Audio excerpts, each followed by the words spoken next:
শত্রুরা যেন কিছুতেই এই দুর্গের ভিতরে প্রবেশ করতে না পারে।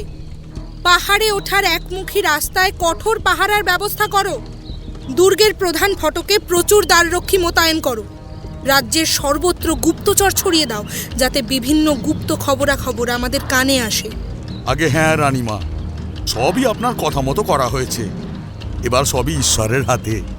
রানী প্রত্যহ নিজের মুখে গুপ্তচরদের কথা শুনতে লাগলেন।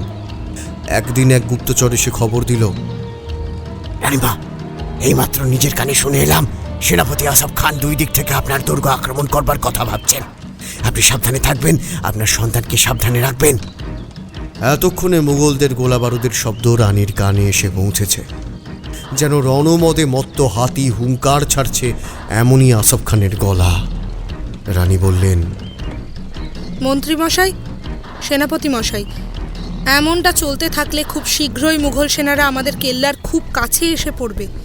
যেভাবে তারা অগ্রসর হচ্ছে, আমাদের অবিলম্বে কিছু একটা কৌশল অবলম্বন করতে হবে, নয়তো তাদেরকে এই কেল্লা থেকে বিরত রাখতে পারবো না। ঠেকিয়ে রাখলে কতক্ষণ রাখবেন রানীমা? সেও তো হাতে গোনা কিছুটা মুহূর্তই হবে। একবার যখন মুঘল সেনারা এগিয়ে এসেছে, তখন তারা এর শেষ দেখে ছাড়বে। রানী সব শুনে নিয়ে আবারও অনুচরদের সর্বত্র ছড়িয়ে দিলেন সংবাদ আনয়নের জন্য।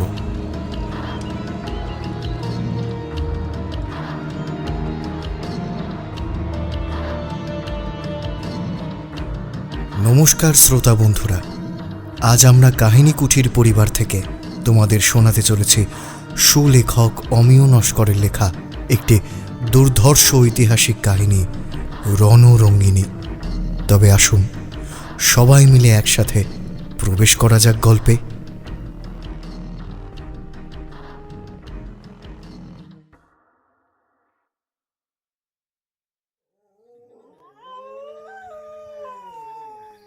কয়েকটা কুকুর চিৎকার করে উঠল। চরাচর একেবারে নিস্তব্ধ। চন্দ্রদেব তার পার্থিব জ্যোৎস্না অনর্গল ঢেলে দিচ্ছে ধরণীর বুকে। মধ্যরাতের আকাশ যেমন থমথমে ও গভীর, ঠিক তেমনই সুষুপ্তিতে নিমগ্ন প্রাসাদের সকল জনমানব। এমন সময় শয়ন কক্ষ থেকে ধীর পায়ে বেরিয়ে গেলেন রানী দুর্গাবতী। অন্দরমহল একেবারে নিঃশব্দ। কেবলমাত্র দ্বাররক্ষীরা বল্লম হাতে দাঁড়িয়ে তাদের কর্তব্য পালনে ব্যস্ত। রানী কক্ষ পেরিয়ে অন্দরমহলের ভিতর দিয়ে প্রাসাদের ছাদে ওঠার সোপানে পা রাখলেন। এত রাতে সোপানে কোনো আলো থাকে না। প্রায় নিরন্ধ্র অন্ধকারের ভিতর দিয়ে রানীমাতা সন্তর্পণে একটার পর একটা সিঁড়ি পেরিয়ে মহলের ছাদে উঠে এলেন। তাঁর সঙ্গে এখন কোনো দাস দাসী নেই, পাত্র মিত্র সভাসদ কেউই নেই। তিনি এখন সম্পূর্ণ একা। একটু নিরিবিলি থাকবার জন্যে তিনি সকলের অগোচরে এখানে চলে এসেছেন। ছাদে উঠে চারদিক এক নজর দেখে নিলেন। তারপর মার্বেল পাথরের উপরে কারুকার্য করা আলসের কাছে এসে দাঁড়ালেন। তার সামনে অন্ধকারের এক সমুদ্র। দূরে অস্পষ্ট দেখা যাচ্ছে 3 দিকে ঘেরা ঢেউ খেলানো ধ্যানমগ্ন সাতপুরা পর্বত। নর্মদা, তাপ্তি এবং গোদাবরীর জন্মদাত্রী হয়ে সদর্পে দণ্ডায়মান। বহু বছর ধরে গন্ডোয়ানা রাজ্যকে বহিঃশত্রুর হাত থেকে রক্ষা করে আসছে এই পর্বতমালা। এই রাজমহলের একদিকে গভীর খাদ, অন্যদিকে বয়ে চলেছে পবিত্র নদী নর্মদা। তার কুলুকুলু ধ্বনি শোনা যাচ্ছে প্রবাহমান জলধারায়। বাতাসে ভেসে আসছে সেই শব্দ, কেমন যেন মন কেমন করা বিষণ্ণ এক সুর। কান পেতে শুনলে কান্নার মতো মনে হয়। এতক্ষণে পর্বত সমান রানীর 2 চোখ বেয়ে নদীর মতো 2টো অশ্রুধারা নেমে এলো। রানী এই গভীর রাতে একা রাজমহলের ছাদের উপর কাঁদছেন। বোধহয় নদীও কাঁদছে তারই মতো। কিন্তু কেন এমন অশ্রুস্খলন? দুর্গাবতী ঝুঁকে পড়ে কয়েকশো ফুট নিচ দিয়ে বয়ে যাওয়া নদীটাকে দেখার চেষ্টা করলেন, কিন্তু ঘন অন্ধকারে তার কুলুকুলু ধ্বনি শোনা ছাড়া আর কিছুই তিনি দেখতে পেলেন না। কাছেই সিধা শাল আর ঘোড়া নিমের জঙ্গল থেকে ঝিঁঝি পোকার আওয়াজ পাওয়া গেল। তা যেন নিয়ন্ত্রণহীন বেতারের মতো একটানা বেজে চলেছে। দূরে মহুয়ার জঙ্গল থেকে শিয়ালের ডাক ভেসে আসছে, একসঙ্গে গলা মেলাচ্ছে শৃগাল বাহিনী। সেই সঙ্গে ডেকে উঠল যত সারমেয়র দল, কি এক করুণ সুর তুলে ডাকছে তারা। রাত্রির নিস্তব্ধতা চূর্ণ বিচূর্ণ হয়ে যাচ্ছে তাদের সম্মিলিত ক্রন্দন ধ্বনিতে। রানীমাতা ঘোর অমঙ্গলের আভাস পেলেন। কয়েকটা রাতচরা পাখি হঠাৎ ডানা ঝাপটে উঠল সামনের জঙ্গলে। দুর্গাবতী আকাশের দিকে তাকালেন, দেখলেন নীরব নক্ষত্ররাজি ঝুঁকে পড়ে তাঁকে দেখছে। একটা কালো পেঁচা মাথার উপর দিয়ে ডাকতে ডাকতে উড়ে গেল। সামনের শাল সেগুনের ঘন জঙ্গলের মাথার উপর দিয়ে পাহাড় ডিঙিয়ে দূরে কোথায় যেন চলে গেল পেঁচাটা। তার সঙ্গে সঙ্গে এক দঙ্গল বাতাস ছুটে গেল হায় হায় ধ্বনি তুলে। অদূরে নদীর ওপারে বুনো বাঁশ, নিম আর মহুয়ার জঙ্গল থেকে বনভূমি কাঁপিয়ে হঠাৎ একটা বাঘ হুঙ্কার দিয়ে উঠল। রানী দুর্গাবতীর বুকের ভিতরটা থরথর করে কেঁপে উঠল তৎক্ষণাৎ। কিন্তু তিনি তো এই সামান্য কারণে ভয় পাওয়ার মতো মানুষ নন। তিনি তো বীরাঙ্গনা, অসামান্য শক্তিধর, তেজদীপ্ত মহীয়সী এক নারী, যার উপরে ন্যস্ত হয়েছে গণ্ডোয়ানা রাজ্যের সমস্ত প্রজার ভার। এই রাজ্যের প্রজারা তাকে মায়ের মতোই ভক্তি আর শ্রদ্ধা করে থাকেন। তাঁর রাজ্যের দিকে যদি কারো বক্রদৃষ্টি পড়ে, মুহূর্তের ভিতরে বিধান থেকে বেরিয়ে পড়া অসি ঝঞ্ঝনিয়ে ওঠে। বনের হিংস্র শার্দুলের মতোই তিনি শত্রুপক্ষের উপর ঝাঁপিয়ে পড়তে বিন্দুমাত্র পিছপা হন না। প্রখর রৌদ্রের মতো তাঁর তরবারি ঝলসে উঠে শত্রুর মস্তক ছিন্ন করে। কিন্তু রানী আজ ভয় পেলেন। সত্যি সত্যি তার বুকের ভিতরটা চমকিত হল। এক অশনি সংকেত টের পেলেন তিনি। রানী মনে মনে বললেন, বন্য জন্তু ছাড়া আজ আর কোনো মানুষের সাড়া শব্দ কেন পাওয়া গেল না? আজ আর কোনো শিকারী যুবক শিকারে যায়নি কেন? না কোনো শিশুর কান্না শোনা গেল, না কোনো বৃদ্ধ লোকের কাশির আওয়াজ। ধামসা, মাদল, কারা না কারা, কেন সব কিছু আজ স্তব্ধ হয়ে আছে আদিবাসী পল্লীগুলোতে? সবাই কি তবে সেই চরম মুহূর্তের জন্য অপেক্ষা করে আছে? হে মা পার্বতী, আমি কি করব তুমি বলে দাও মা, তুমি বলে দাও। কিভাবে রক্ষা করব আমার রাজ্যকে? কিভাবে মা, বলে দাও।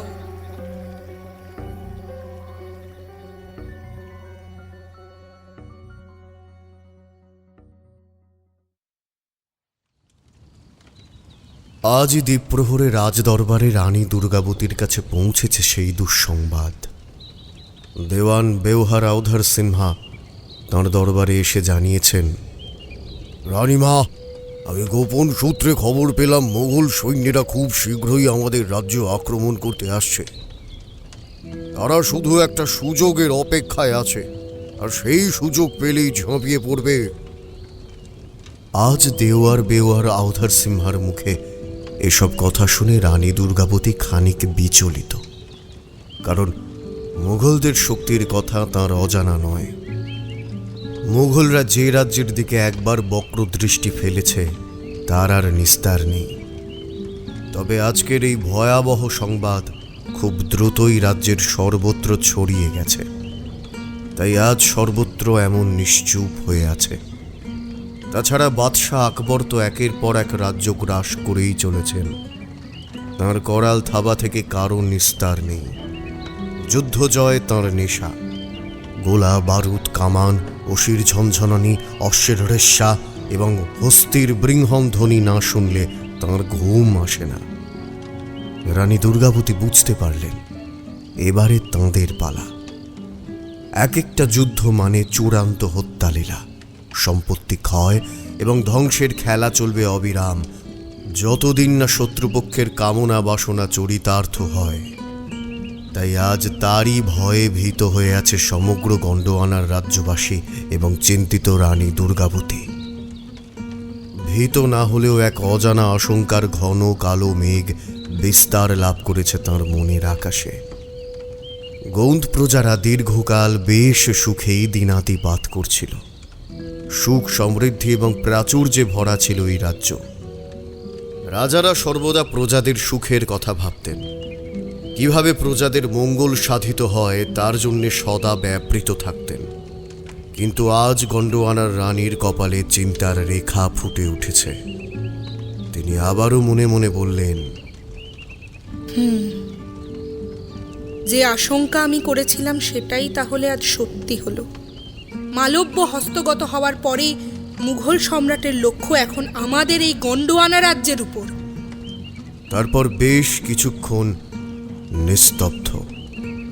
খানিক পরেই রানী বলে উঠলেন, বাদশাহ আকবর, তোমার প্রবল প্রতিপত্তি ও বিপুল ঐশ্বর্য থাকতে পারে, কিন্তু তুমি রানী দুর্গাবতীকে চেনো না। আমি আমার শরীরে প্রাণ থাকা অবধি আমার এই রাজ্যে তোমার হস্তক্ষেপ মেনে নেব না।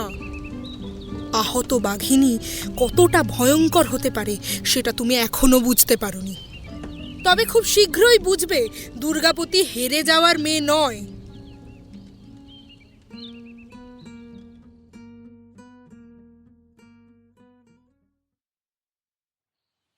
রাজামশাই, তাড়াতাড়ি আসুন, দেখে যান। আমি যে এক অমঙ্গল সূচক লক্ষণ দেখতে পাচ্ছি আপনার সদ্যজাত কন্যার মধ্যে। দাইমার ডাকে সূতিকাগারের বাইরে অপেক্ষমান চান্দেল রাজ কিরাত রায় ব্যতিব্যস্ত হয়ে সূতিকাগারে প্রবেশ করে চঞ্চল চিত্তে দাইমাকে প্রশ্ন করলেন, বলুন দাইমা, কি সংবাদ? কি অমঙ্গল সূচক লক্ষণ আপনি দেখতে পাচ্ছেন? চিন্তিত বদনে দাইমা বললেন, রাজামশাই, আপনাকে যে আমি কি বলি। দেখুন, আপনার এই কন্যা অতীব গুণী আর ভাগ্যবতী হবে, এ বিষয়ে আমি নিশ্চিত। কিন্তু ওর জন্মলগ্নে যে অপঘাতের মৃত্যু যোগ আছে। দাইমা, এসব কি বলছেন আপনি? মাফ করবেন রাজামশাই, তবে আপনার কন্যার তেজদীপ্ত নয়নের দিকে একবার তাকিয়ে দেখুন। সেখানে স্পষ্ট ফুটে উঠছে ওই অপঘাত যোগ, নয়তো আত্মঘাতী হবার প্রবল সম্ভাবনা। দাইমার কথা শুনে সদ্যজাত কন্যা সন্তানের দিকে চেয়ে হতাশ হলেন চান্দেল রাজ কিরাত রায়। সঙ্গে সঙ্গে কয়েক ফোঁটা অশ্রু তাঁর চোখ বেয়ে গড়িয়ে পড়ল। চোখের জল মুছে নিয়ে রাজামশাই বলে উঠলেন, তাহলে কি এই অশুভ লক্ষণ লঙ্ঘন কিছুতেই করা যায় না? ইতিমধ্যে দাইমা একটু সন্দিহান সুরে বলে উঠলেন, মহারাজ, আপনি শিগগিরই রাজগুরুকে একবার খবর দিন। উনি একটা ঠিক বিধান দিতে পারবেন। এই কন্যা যে আলোকজ্যোতি সহ জন্মগ্রহণ করেছে তাতে স্পষ্টতই বোঝা যায় এই কন্যা কোনো সাধারণ কন্যা নয়। তবে আমার মনে হয় রাজগুরুকে বিষয়টা একবার জানানো উচিত। দাইমার কথার উত্তর টেনে কিরাত রায় বললেন, হ্যাঁ দাইমা, আপনি ঠিকই বলেছেন। রক্ষী, এদিকে একবার এসো তো। রাজামশাইয়ের কথায় দ্বারের উপরে বল্লম হাতে দাঁড়িয়ে থাকা একজন রক্ষী এগিয়ে এসে বলল, আজ্ঞা করুন রাজামশাই। রাজ আজ্ঞা উচ্চারিত হলো। আমার এই কালিঞ্জর দুর্গে আসার জন্য অবিলম্বে রাজগুরুকে একটা খবর দাও তো দেখি। জো হুকুম মহারাজ। তারপর রাজগুরুর কাছে খবর গেল। রাজগুরু এলেন চান্দেল রাজ কিরাত রায়ের কালিঞ্জর দুর্গে। এসে সদ্যজাত শিশুকে দেখা মাত্রই বলে উঠলেন, এই যে সাক্ষাৎ মা দুর্গা, এই যে মা রণরঙ্গিনী। রাজামশাই, রাজামশাই ধন্য, আপনি ধন্য, আপনার স্ত্রী ধন্য, আপনার স্ত্রীর গর্ভ ধন্য, নইলে মা আসতেন না আপনার ঘরে। দেখুন, দেখুন ওই কন্যার কপালের দিকে তাকিয়ে।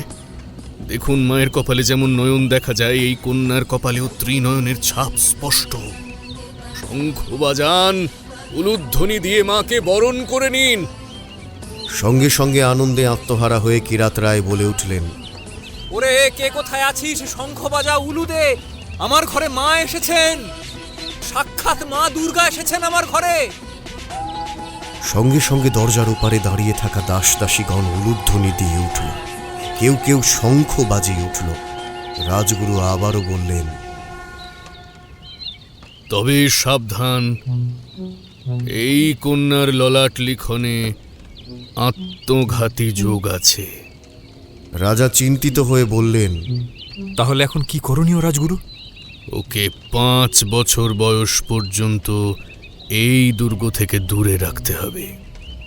তবে যেখানে রাখবেন সেখানে গিয়ে আপনারা ওর সাথে দেখা করতে পারবেন।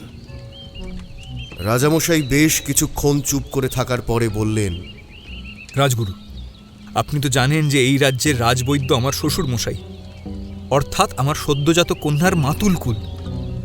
ওখানে যদি আমার কন্যাকে 5 বছরের জন্য রেখে আসি? রাজগুরু বললেন, অতি উত্তম চিন্তা। তবে আজই মা ও তার সন্তানকে রাজবৈদ্য ভবনে পাঠিয়ে দেওয়া হোক। তবে হ্যাঁ, আর 5টা সাধারণ কন্যার মতো এই কন্যাকে ভুল করেও নারীত্ব শেখাবেন না, ঘরের মধ্যে বন্দি করে রাখবেন না। একে সমস্ত রকম শিক্ষায় পারদর্শী করে তুলবেন। ব্রাহ্মণ্য ধর্ম, ক্ষত্রিয় ধর্ম, বৈশ্য ধর্ম, শূদ্র ধর্ম সমস্ত জ্ঞান থাকবে করায়ত্ত। এই কন্যাকে একদিন সমগ্র বিশ্ব চিনবে। দুর্গা অষ্টমীর দিন জন্মগ্রহণ করেছে যে সাক্ষাৎ মা দুর্গা। আজ থেকে আমি এর নাম দিলাম দুর্গাবতী। জয় মা দুর্গা, জয় জয় দেবী দুর্গাবতীর জয়। রাজগুরুর কথা শেষ হতে না হতেই দুর্গাবতীর নামে জয়ধ্বনির স্বর চড়াও হলো দাস দাসীদের মুখে।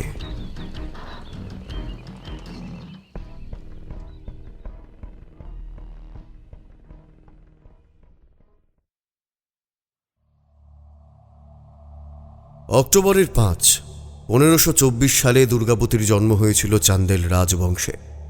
তখন চান্দেলরা কালিঞ্জর দুর্গে বাস করতেন। কালিঞ্জর ছিল উত্তরপ্রদেশের বান্দা জেলায়।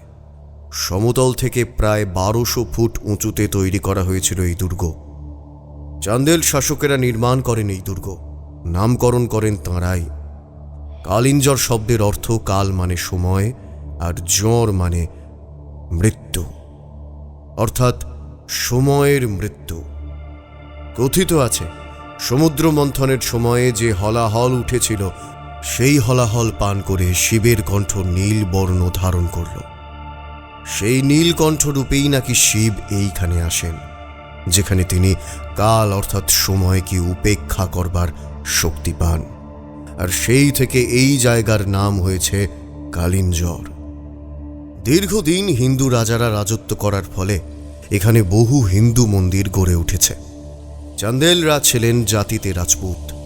3 দিকে ঘেরা বিন্ধ্য পাহাড় শ্রেণী প্রহরীর মতো চান্দেলদের রক্ষা করে এসেছে। সামনের কিছু কিছু পাহাড়ের উপরিদেশ ছিল টেবিলের মতো সমতল। পাহাড়ের ঢালে চড়ে বেড়াতো গৃহপালিত জীবজন্তু।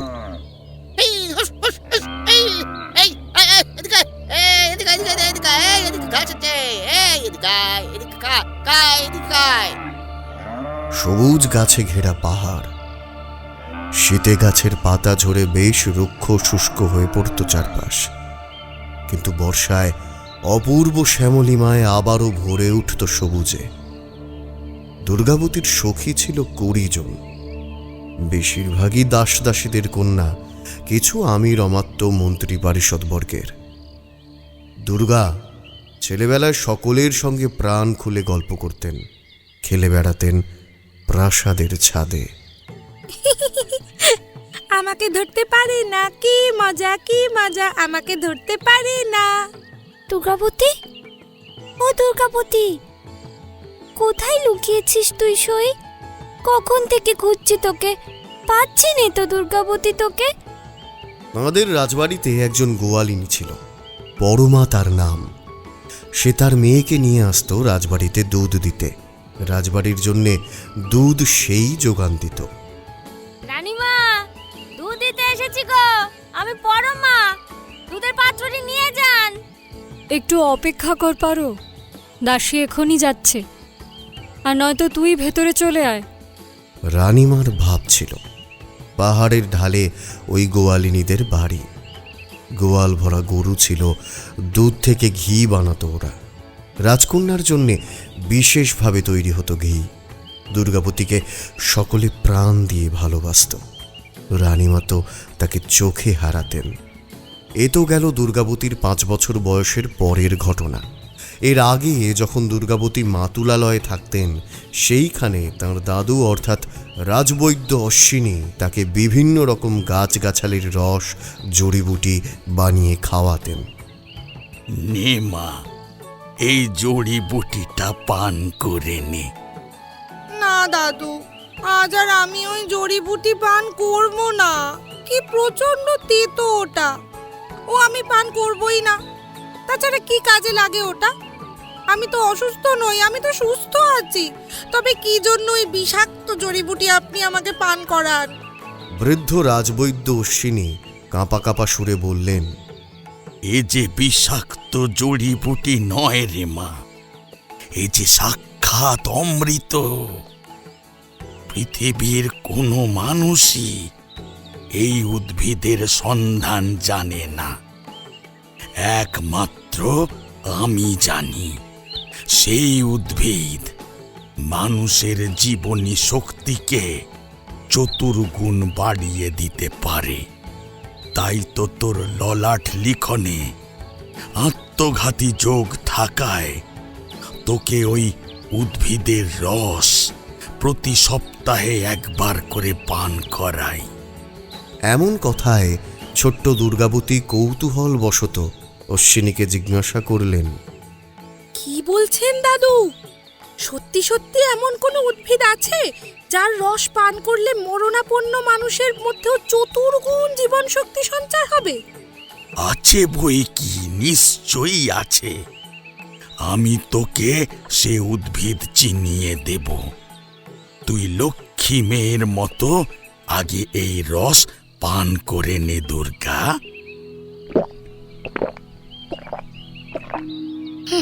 পান করেছি, এবার বলুন। বলবো বলবো, কথা দিয়েছি যখন নিশ্চয়ই বলবো। তবে তুইও আমার মাথায় হাত রেখে প্রতিজ্ঞা কর, ওই উদ্ভিদের গুণাগুণ সম্পর্কে তুই কারোর কাছে কোনো কথা বলবি না। এই আপনার মাথায় হাত রেখে প্রতিজ্ঞা করলাম, কাউকে বলবো না এসব কথা। মাতুল কুলে দাদুর কাছ থেকে আয়ুর্বেদ চিকিৎসা উপাচার বেশ কিছুটা শেখার পর যখন পিতৃকুলে দুর্গাবতী ফিরে এলেন, তখন বীর শ্রেষ্ঠ পিতা কিরাত রায়ের কাছ থেকে শিখলেন যুদ্ধরীতি, ঘোড়ায় চাপা, অস্ত্র চালানো, তীরধনুকে নিশানাবিদ্ধ করা। আর এই সবের মধ্যে দিয়ে সেই সময়ে অন্য মেয়েদের চাইতে একটু বেশি বয়সেই দুর্গাবতীর বিবাহ স্থির হল। নানান গণৎকার এসে তাদের দুই পক্ষের কোষ্ঠী দেখলেন। কুলপুরোহিত এলেন রাজগুরু শাণ্ডিল্য। মধ্যপ্রদেশের গন্ডোয়ানার গোন্দ রাজকুমার দলপত শাহের সঙ্গে তার বিবাহের কথা পাকা হল। সখীদের সেদিন কি আনন্দ দুর্গাবতীকে ঘিরে। সারাটা দিন তারা রাজকন্যাকে নিয়ে কত গান গাইল, ঘুরে ঘুরে আনন্দের গান গাইল, সুখের গল্প করল, হাসি ঠাট্টা তামাশা করল হবু বরকে লক্ষ্য করে। তারপর একসময়ে রাজকন্যাকে জড়িয়ে ধরে সকলের সে কি কান্না, আনন্দের কান্না, সখীদের ছেড়ে যাওয়ার দুঃখের কান্না। আর কখনো তো ফিরে পাবে না এই মেয়েবেলা, এই হাসি খেলা, এই স্বাধীনতা। বাবার বাড়ির এই আনন্দ ঘন দিনগুলো, সে কথা ভেবে দুর্গাবতীও কাঁদলেন। কাঁদিস না দুর্গা, কাঁদিস না। একদিন না একদিন সব মেয়েকেই তো পিতৃভূমি ছেড়ে স্বামীর কাছে যেতেই হয়। কাঁদিস না সই, কাঁদিস না। আবার যখন এই কালিঞ্জরে আসবি, তখন আবার সেই শৈশবের মতো হাসবো, খেলবো, খুব মজা করব। রাজা কিরাত রায় এই দৃশ্য দেখে তাঁর অশ্রু গোপন করলেন। প্রত্যেক মেয়ের জীবনে তো এই দিনটা আসবেই। এরপর এলো সেই শুভ দিন। বুন্দেলখণ্ড সেদিন আনন্দে মেতে উঠল। গরিব দুঃখী প্রজাদের দুই হাতে দান করলেন কিরাত রায়। তাঁর মেয়ের এই শুভ দিনে রাজ্যের কেউ যেন আজ অভুক্ত না থাকে। তিনি আর মহারানী ঘুম থেকে উঠেই চলে গেলেন দেবাদিদেব নীলকণ্ঠের মন্দিরে জোর হাতে দেবতার কাছে তার একমাত্র সন্তানের ভবিষ্যৎ জীবন যাতে মধুর এবং সংকটশূন্য হয় তার জন্যে দেবতার আশীর্বাদ প্রার্থনা করলেন। হে দেবাদিদেব মহাদেব, আমাদের একমাত্র সন্তান দুর্গাবতীকে সুখে রেখো, শান্তিতে রেখো। ওর জীবনে যেন কোনো ঝড় না আসে। তুমি দেখো ভোলা মহেশ্বর, আমার কন্যাকে তুমি দেখো। তারপর সখীরা নিজের হাতে দুর্গাবতীকে সাজালো, তাকে দুধে স্নান করালো, মেহেন্দি দিয়ে রাঙানো হলো হাত এবং পা। ধূপের ধোঁয়ায় রাজকন্যার মেঘের মতো ঘন কালো চুলের রাশি সুগন্ধে ভরে উঠল। বহু মূল্যবান মণি মুক্ত হীরের অলঙ্কারে সাজানো হলো তাঁকে। পরানো হলো সোনার জরির অপূর্ব কাজ করা, তাতে মূল্যবান পাথর বসানো লাল চাঁদেরি শাড়ি। খোঁপায় জড়িয়ে দিল মুক্তোর মালা। নির্দিষ্ট সময়ে হাতির পিঠে চেপে এলেন কুমার দলপত শাহ। বর দেখে সখীদের সেই কি উচ্ছ্বাস! রাজকন্যার কাছে সেই উচ্ছ্বাসের কথা জানিয়ে গেল তারা। সখী, হাতির পিঠে চেপে তোর বর এসেছেন। কি অপূর্ব সুন্দর দেখতে লাগছে তাকে, একেবারে রূপকথার নায়ক। সখীদের মুখে নিজ পুরুষের প্রশংসাবাণী শুনে লজ্জায় রাঙা হয়ে এলো দুর্গাবতীর মুখ। তারপর এলো সেই মাহেন্দ্রক্ষণ। সখীরা ছাদনা তলায় ঘুরে ঘুরে বিবাহের গান গাইল। মালা বদল হবে এই রাতে, আজ মালা বদল হবে এই রাতে। ওরে তোরা উলু দে, উলু দে, রাঙা বর এলো যে। লাজে রাঙা হলো কোনে বউ গো, আজ মালা বদল হবে এই রাতে। মন্ত্রোচ্চারণ উলুধ্বনিতে মুখর হলো পরিবেশ। মালা বদল, শুভদৃষ্টি, সিঁদুর দান, সমাপ্ত হলো বিবাহ।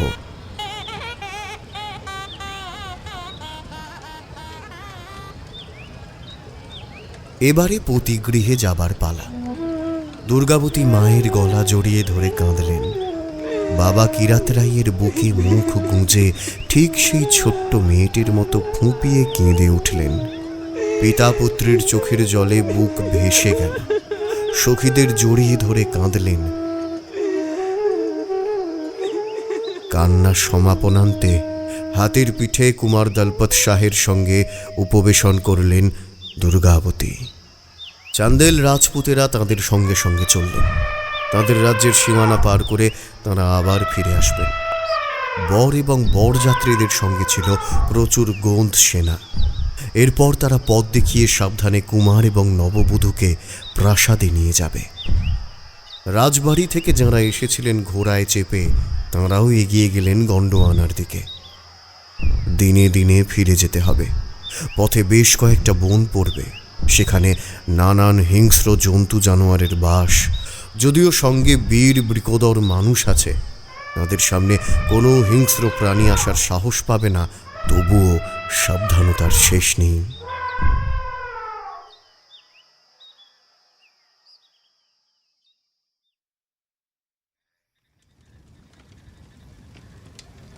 অতঃপর রানীর শ্বশুরালয়ে চলে এলেন। দলপত যখন রানী দুর্গাবতীকে নিয়ে গন্ডোয়ানার প্রাসাদে উপস্থিত হলেন, প্রাসাদে আনন্দের হিল্লোল উঠল। রানীমাতা পুত্র এবং পুত্রবধূকে বরণ করে নিলেন। মহারাজ সংগ্রাম শাহ দুই হাত ভরে পুত্রবধূকে আশীর্বাদ করলেন। বাড়ির বয়োজ্যেষ্ঠরা সকলে দলপত শাহ এবং দুর্গাবতীকে আশীর্বাদ করলেন। মহারাজ সেদিন প্রাসাদে যত প্রজারা উপস্থিত ছিল সকলকে পেট পুড়ে খাওয়ালেন এবং প্রচুর দান ধ্যান করলেন। এমন কার্যালাপে গোন্দ প্রজারা তৃপ্ত হল। তারা মনে মনে ঈশ্বরের কাছে এদের মঙ্গল কামনা করল।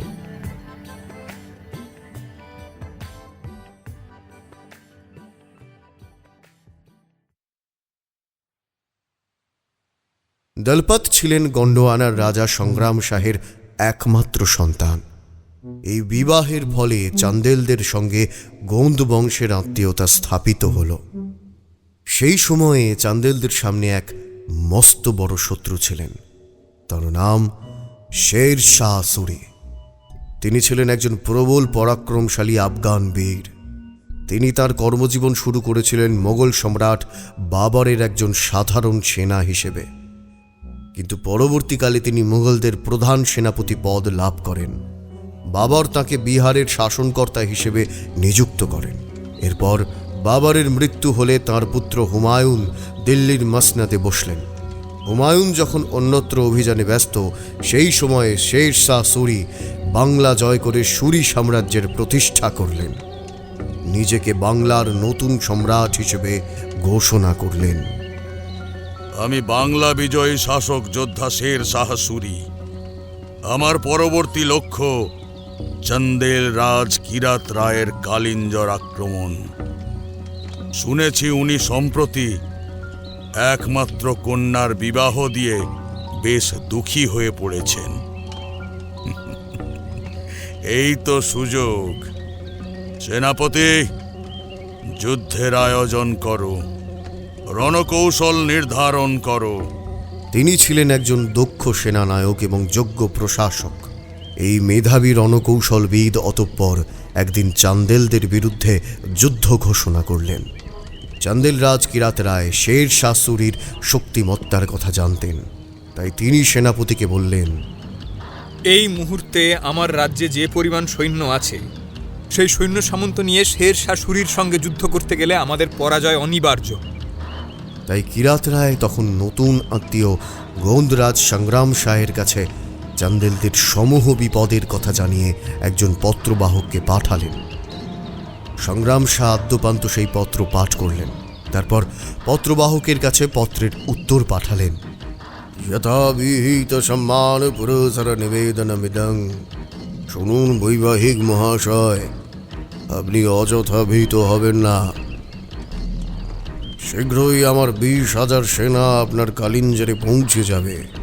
আমি বর্তমান পরিস্থিতির কথা ভেবে যুদ্ধের প্রয়োজনে সামান্য কিছু অর্থ এবং যৎকিঞ্চিৎ খাদ্য খাবার পাঠানোর বন্দোবস্ত করছি। আপনি নিশ্চিন্ত থাকতে পারেন। অন্যান্য সকল সংবাদ কুশল তো? শরীরের দিকে খেয়াল রাখবেন, কোনো রকম সমস্যা হলে নির্দ্বিধায় জানাবেন। এতে আপনার পরম সুহৃদ সংগ্রাম শাহ। কিরাত রায় দেখলেন মাত্র দিন কয়েকের ভিতরে গোন্দরাজ তার 20,000 সৈন্য, প্রচুর অস্ত্রশস্ত্র পাঠানো ছাড়াও বিপুল অর্থ এবং 50টি হাতি, 200 যুদ্ধপটু ঘোড়া এবং 50টি সাধারণ ঘোড়ার পিঠে খাদ্য সামগ্রী পাঠিয়ে তাঁকে সাহায্য করেছেন। কিরাত রায় এখন অনেকটা স্বস্তি বোধ করলেন। এদিকে শের শাহ সুরি তাঁর সেনাবাহিনী নিয়ে বেরিয়ে পড়েছেন কালিঞ্জর দুর্গ দখল করতে। 30,000 সৈন্য সামন্ত নিয়ে রেড়ে করে ঘোড়া ছুটিয়ে এলেন বিন্ধ্য পাহাড়ের পাদদেশে কালিঞ্জর দুর্গের প্রায় সামনে। এদিকে কিরাত রায়ের সেনাপতি তো আগে ভাগে দুর্গের চতুর্দিকে সেনা নামিয়ে দিয়েছে। কি ভয়ানক লড়াই হলো চান্দেলদের সঙ্গে শের শাহ সুরির সেনাদের। গোলা বারুদে বাতাস ভারী হয়ে এলো। মুহুর্মুহু কামানের গর্জন, গোলার শব্দ বিন্ধ্য পর্বতকেও কঁপিয়ে তুলল। প্রচুর হাতি, ঘোড়া, উট মারা গেল। দুই পক্ষের প্রচুর সেনা নিহত হলো। রক্তের বন্যা বইল বিন্ধ্য পাহাড়ে। শেষমেশ শের শাহ সুরি নিজেই নেতৃত্ব দেওয়ার জন্য এগিয়ে এলো। ওদিকে বিপক্ষে কিরাত রায়। যুযুধান দুই পক্ষ, তিনিও কম যান না। যুদ্ধ করতে করতে কখন যেন শের শাহ সুরি কালিঞ্জর দুর্গের ভিতরে ঢুকে গেলেন সে খেয়াল নেই। কিরাত রায়ের সেনারা সেই অপেক্ষাতেই ছিল। তারা যেন ইচ্ছে করেই আস্তে আস্তে পিছু হটতে লাগলো। উদ্দেশ্য শের শাহ সুরিকে একবার দুর্গের ভিতরে প্রবেশ করানো। কিরাত রায় সেনাদের সেই রকম নির্দেশ দিয়ে রেখেছিলেন। কালিঞ্জর দুর্গের এক পাশে সুচারুরূপে রাখা ছিল বারুদের স্তূপ।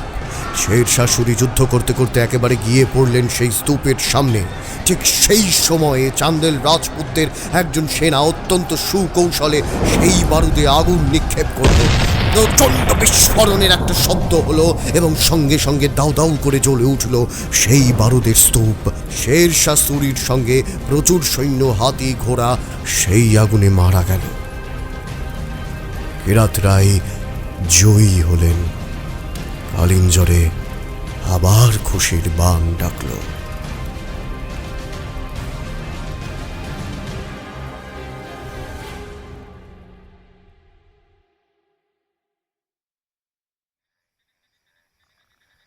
প্রাসাদের ছাদে এতক্ষণ একা একা মহারানী দুর্গাবতী সেই সব বিগত দিনের স্মৃতি রোমন্থন করতে করতে অস্থিরভাবে পায়চারি করছেন ছাদের চারধার। আকাশ পাতাল কত কিছু ভাবছেন মহারানী আজ। এখন তার সামনে এক চরম দুঃসময় উপস্থিত। যে কোনো মুহূর্তে মুঘলরা তাঁর রাজ্য আক্রমণ করতে আসবে। কিছুদিন আগে সম্রাট আকবর দূত মারফত এক পত্র পাঠিয়েছিলেন। রানীর হাতে এসেছে সেই পত্র। তাতে লেখা ছিল, গন্ডোয়ানা রাজ্যের রানীকে মুঘল সম্রাটের কাছে নিঃশর্তভাবে আত্মসমর্পণ করতে হবে, নয়তো যুদ্ধ। যুদ্ধ মানেই কিন্তু মৃত্যুর মিছিল, সম্পত্তি নাশ, চূড়ান্ত ধ্বংসলীলা। এবার রানী দুর্গাবতী নির্বাচন করুন, আপনি কোনটি চান, যুদ্ধ নাকি আত্মসমর্পণ। আজ রাজসভায় রানী বেশ কয়েকবার পত্রখানি হাতে নিয়ে পড়লেন। তারপর ঘৃণা ভরে ছুঁড়ে ফেললেন সেই পত্র। তাঁর দু চোখে তীব্র ক্রোধ দেখা দিল। দ্বিপ্রহরের রাজসভায় তিনি স্পষ্ট পত্রবাহককে জানিয়ে দিলেন, ক্লিবের মতো আমি কিছুতেই মুঘলদের বশ্যতা স্বীকার করব না। তার জন্য যদি যুদ্ধ করতে হয় তাতেও প্রস্তুত। আমি বিনা যুদ্ধে নাহি দিব সূচ্যাগ্র মেদিনী। রানী পরিষ্কার করে দূত অর্থাৎ পত্রবাহককে কথাটি জানিয়ে দিলেন। মোগলরা যদি তাঁর রাজ্য আক্রমণ করতে আসে তবে তাঁর সমুচিত শিক্ষা তারা পাবে। দুর্গাবতীর তেজ, বীরত্ব, সাহসের কথা হয়তো তারা জানে না, তবে এবার তারা বুঝতে পারবে।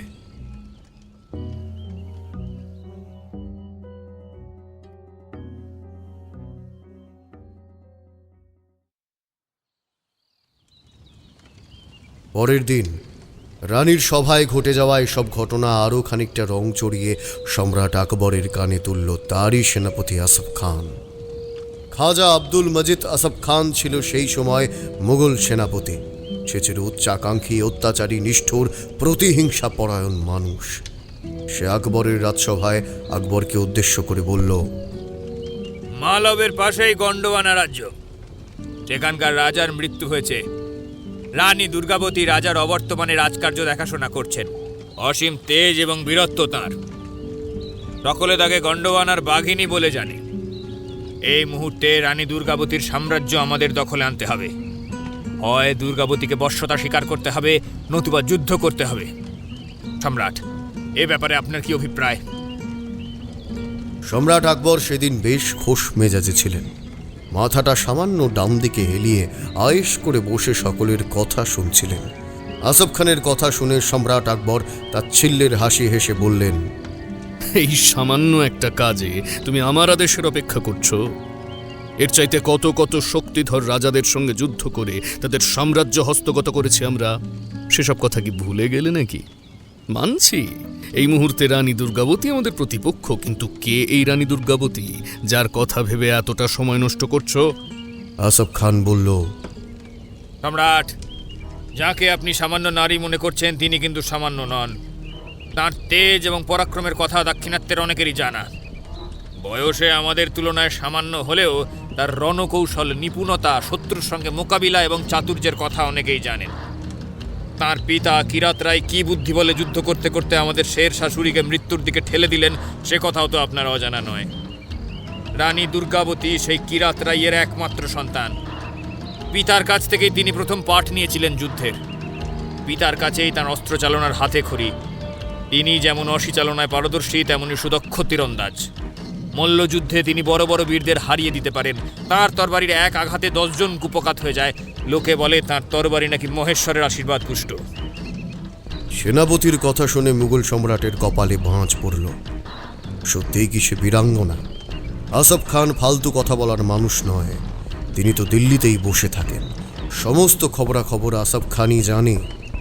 বীরাঙ্গনা তাতে কোনো সন্দেহ নেই, নইলে সে কিনা মুঘল সম্রাট আকবরের বশ্যতা স্বীকার করতে রাজি হয় না।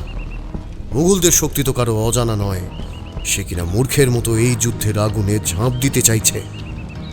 দূত মারফত রানী দুর্গাবতী মুঘলদের কাছে বিনা যুদ্ধে বশ্যতা স্বীকার করবেন না সে কথা যখন জানিয়ে দিলেন, তখন থেকেই আকবরের অন্তরে কোথাও একটা অপমানের তীর বিঁধে আছে। আকবর চিৎকার করে বলে ওঠেন, এত বড় স্পর্ধা রাখে সামান্য এক নারী? কি ক্ষমতা আছে তার মুঘলদের বিরুদ্ধে লড়াই করার? সে কি জানে এর পরিণাম কতটা ভয়ানক হতে পারে? সেনাপতি আসফ খান বলল, মুঘল দরবার থেকে দুইবার করে বর্ষতা শিকারের জন্য দূত পাঠানো হয়েছে, আর দুইবারই রানী তার সিদ্ধান্তের কথা পরিষ্কার জানিয়ে দিয়েছেন। নিজের দেশকে রক্ষা করতে যদি মুঘলদের সঙ্গে যুদ্ধ করতে হয়, তিনি করতে প্রস্তুত রয়েছেন।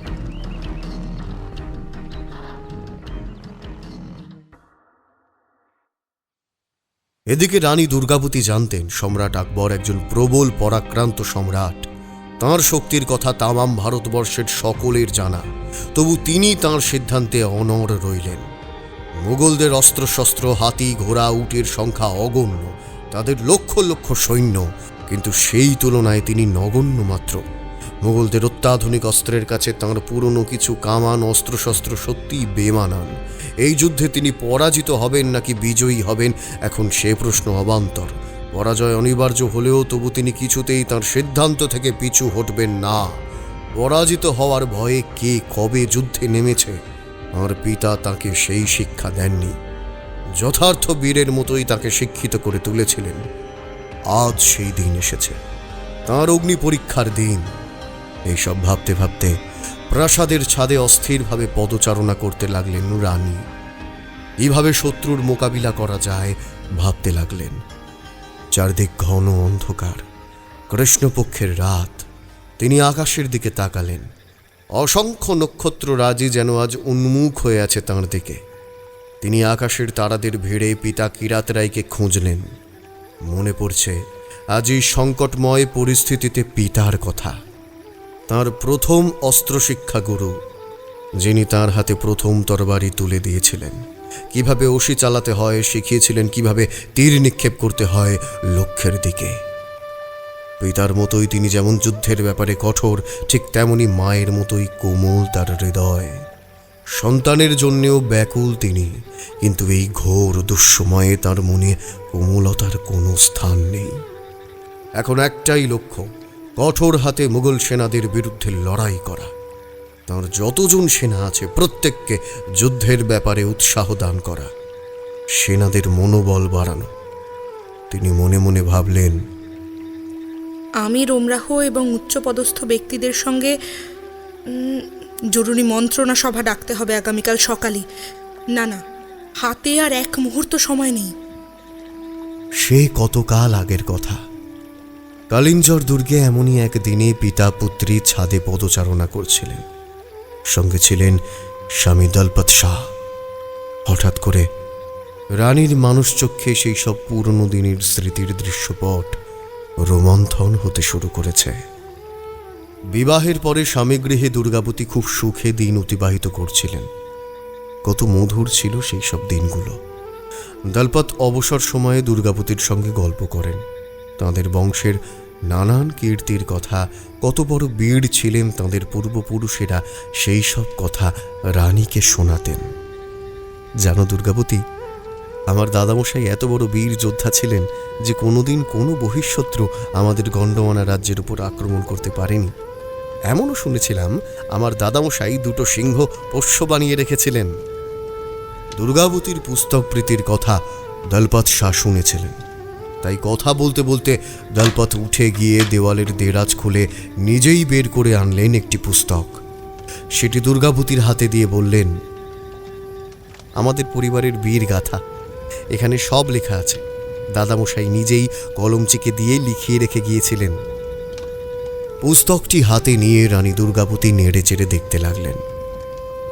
এরপর কয়েকটা পাতা উল্টে পিতামহের এই বইটি দুর্গাবতী পড়লেন। কি সুন্দর বর্ণনা! পড়তে পড়তে মুগ্ধ হলেন রানী। মানুষ চক্ষে দাদামশাইকে যেন দেখতে পেলেন। এইভাবে আস্তে আস্তে দুর্গাবতী দলপতের যোগ্য সহধর্মিণী হয়ে উঠলেন। শাসনকার্য পরিচালনার ব্যাপারে দলপত অনেক সময়ে রানীর সঙ্গে আলোচনা করতেন। উৎসবে ব্যাসনে রানী সব সময় তাঁর পাশে থাকতেন। দলপত রানীকে নিয়ে প্রায়ই বেরিয়ে পড়তেন আশপাশ পরিদর্শনে। কখনো বা কেল্লার ছাদে বসে দুইজনে বসন্ত পূর্ণিমার রাতে প্রকৃতির অপরূপ শোভা দেখতে দেখতে বিভোর থাকতেন।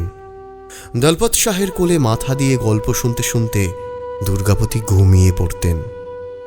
মহারাজ দলপত শাহ রানীর চুলের ভিতরে তাঁর কপালে মুখে হাত বোলাতেন, কখনো কপালে মিষ্টি করে চুম্বন রেখা এঁকে দিতেন।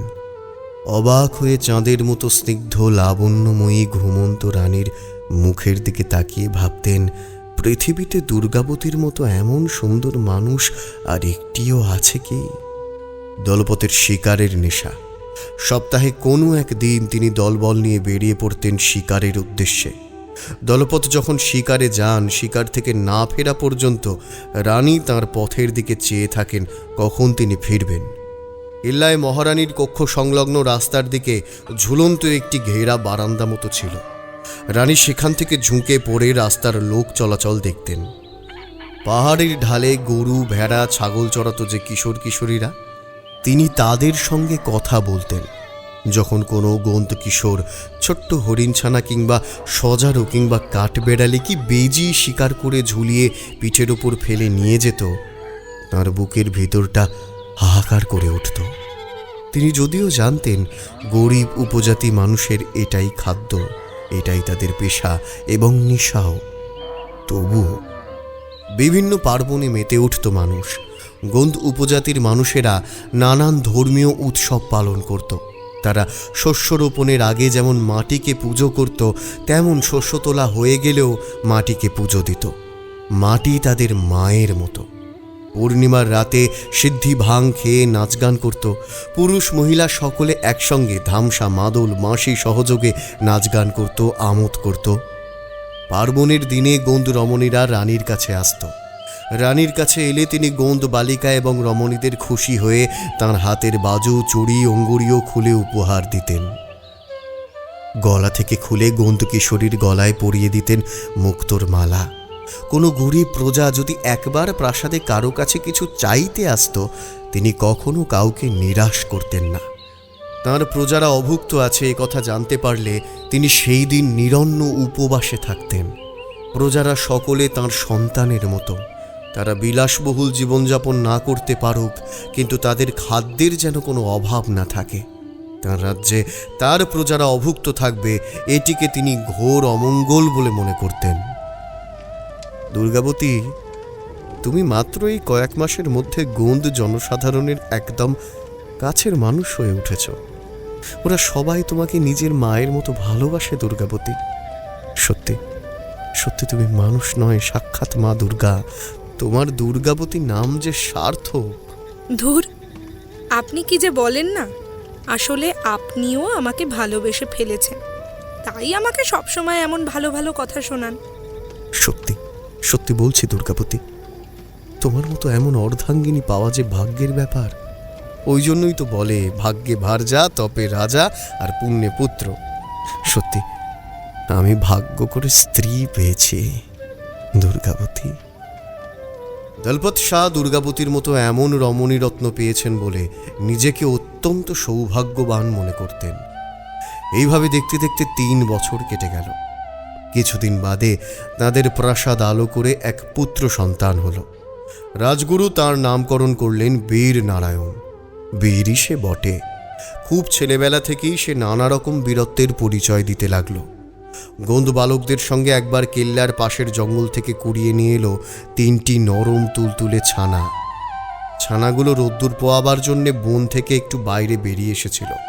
সেখানেই কুমার বাচ্চাদের সঙ্গে খেলতে খেলতে চলে গিয়েছিল। বিড়াল ছানা মনে করে তাদের প্রাসাদে আনতেই মন্ত্রীমশাইয়ের চোখ কপালে উঠল। মন্ত্রীমশাই চিৎকার করে বললেন, আরে আরে, এ তোমরা কি ধরে নিয়ে এলে গো? এ তো দেখছি চিতার বাচ্চা। ও আচ্ছা আচ্ছা, এই কারণেই আমি বেশ কিছু সময় ধরে কেল্লার চারপাশে একটা চিতার গর্জন শুনতে পাচ্ছি।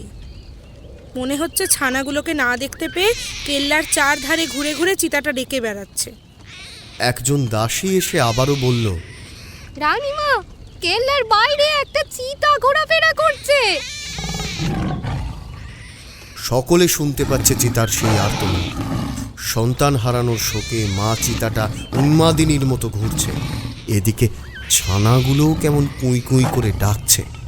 সম্ভবত ওদের মা ছানাদের গলা শুনতে পেয়েছে এবং গায়ের গন্ধ পেয়েছে। এক্ষুনি ছানাগুলোকে জঙ্গলে পাঠানোর ব্যবস্থা করতে হবে। মন্ত্রী মশাই, আপনি অবিলম্বে ছানাগুলোকে জঙ্গলে ফেরত পাঠানোর ব্যবস্থা করুন। মায়ের মুখ থেকে এই কথাটা শোনা মাত্র শিশু নারায়ণ বাচ্চা তিনটেকে কোলে জড়িয়ে ধরল। কি হচ্ছে কি? ওদেরকে ওইভাবে জড়িয়ে ধরছো কেন? ছাড়ো, ছেড়ে দাও বলছি। ওদের মা কান্নাকাটি করছে, শুনতে পাচ্ছ না? পাচ্ছি, কিন্তু এদেরকে আমি ছাড়বো না, এদের আমি পুষবো। শিশু নারায়ণের কথা শুনে সকলে হেসে উঠল। রানী বললেন, কিন্তু ওরা যে এখনো মায়ের দুধ খায়, আমরা এখানে ওর মায়ের দুধ কোথায় পাবো বলো? সত্যিই তো, নারায়ণেরও এখন চিন্তা হলো। ছানাদের নিশ্চয়ই খুব খিদে পেয়েছে। সে তো অনেকক্ষণ আগে ছানাগুলোকে ধরে এনেছে। অবশেষে সে রাজি হলো একটা শর্তে, যে সে নিজেই যাবে এদের মায়ের কাছে ছানাগুলোকে ফিরিয়ে দিতে। 4 বছরের শিশুর আচরণ দেখে রাজপরিবারের সকলের চোখ কপালে উঠেছে। একজন প্রহরী তখন নারায়ণের হাত থেকে বাচ্চা তিনটিকে নিয়ে কেল্লার ফটকের বাইরে গিয়ে বনের পথে ছেড়ে দিল। কেল্লা থেকে কিছুটা গেলেই জঙ্গল শুরু হয়েছে। ছানাগুলোকে ছেড়ে দিতেই তারা পাশের জঙ্গলে মায়ের কাছে ছুটে গেল। এইভাবে প্রাসাদের সকলের আদরে আহ্লাদে কুমার নারায়ণ বেড়ে উঠতে লাগলো।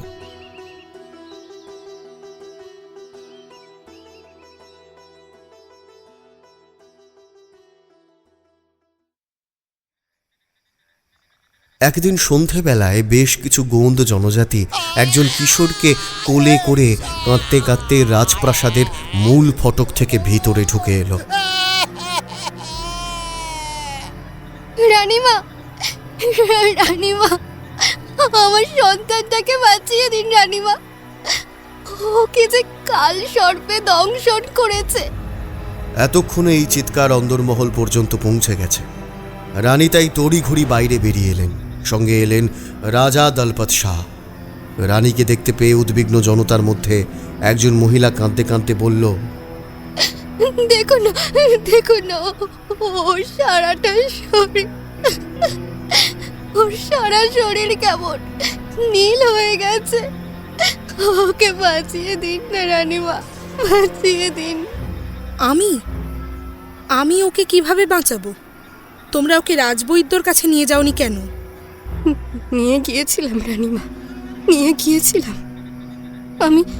আমি রাজবৈদ্যর কাছেই নিয়ে গিয়েছিলাম, কিন্তু তিনি আমার সন্তানের অবস্থা দেখে বললেন,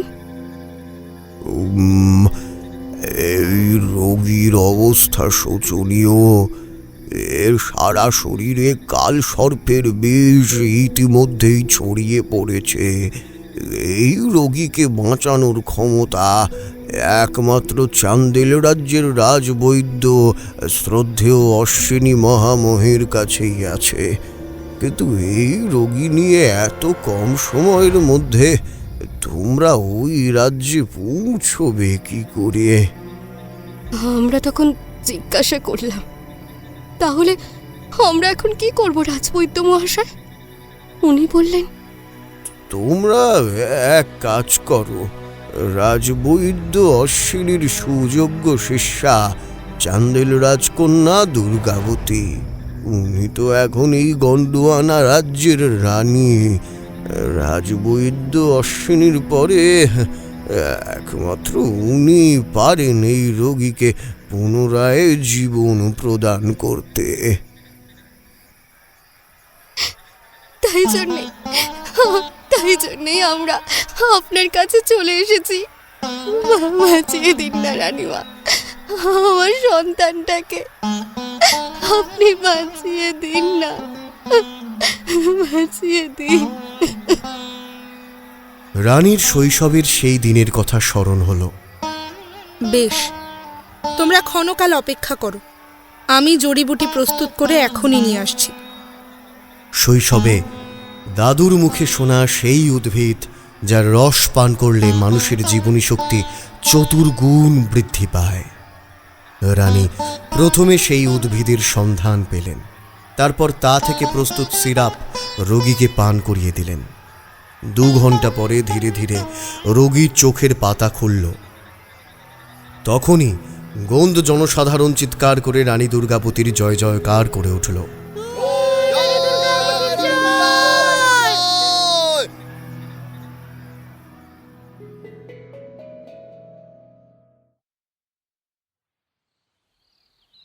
তবে রানীর এই সুখ খুব বেশি দিন স্থায়ী হল না। কয়েক বছর পরে 1550 সাল নাগাদ রাজা দলপত শাহ মারা গেলেন। তখন তাদের শিশুপুত্র বীর নারায়ণের বয়স মাত্র 5 বছর। অসহায় দুর্গাবতী তখন রাজ্যভার নিজের কাঁধে তুলে নিলেন। দেওয়ান আউধার সিনহা এবং মন্ত্রী মান সিংহ এগিয়ে এলেন। মন্ত্রীমশাই গণ্ড রাজ্যের এহেন দুর্দিনে বললেন, আমাদের অনুরোধ রাজামশাইয়ের অবর্তমানে এই রাজ্যের রাজত্ব রানীমা নিজের কাঁধে তুলে নিক। রানীমা তাকে আমরা কথা দিচ্ছি, রাজ্য পরিচালনার জন্য যা যা করা প্রয়োজন সেই ব্যাপারে আমরা রানীমাতার সঙ্গে আছি। যখন যে কোনো পরিস্থিতিতে আমরা রানীমাতার আদেশ পালন করব। তখন তারা সিংহরগড় কেল্লাতে থাকতেন। মন্ত্রী মান সিংহ এবং দেওয়ানের পরামর্শ মতো রানী রাজধানী স্থানান্তরিত করার কথা ভাবলেন। সেই মতো সিংহরগড় থেকে রাজধানী সরিয়ে চৌরাগড়ে নিয়ে যাওয়ার প্রস্তুতি পর্ব শুরু হলো। অত্যন্ত সুকৌশলে নির্মাণ করা হয়েছিল দুর্গ। চারিদিক ঘন জঙ্গলে বেষ্টিত এই দুর্গ ছিল বেশ সুরক্ষিত। হঠাৎ কেউ তাদের এই দুর্গে প্রবেশ করতে পারত না। সেই গতকাল আগে 1308 সাল থেকে গোন্দ রাজারা সিংহরগড়ে রাজত্ব করতেন। রাজা সংগ্রাম সিং ছিলেন অত্যন্ত ক্ষমতাবান একজন গোন্দ শাসক। গোন্দ রাজদের সুখ এবং সমৃদ্ধিতে মুঘলরা বরাবরই ঈর্ষা কাতর ছিল।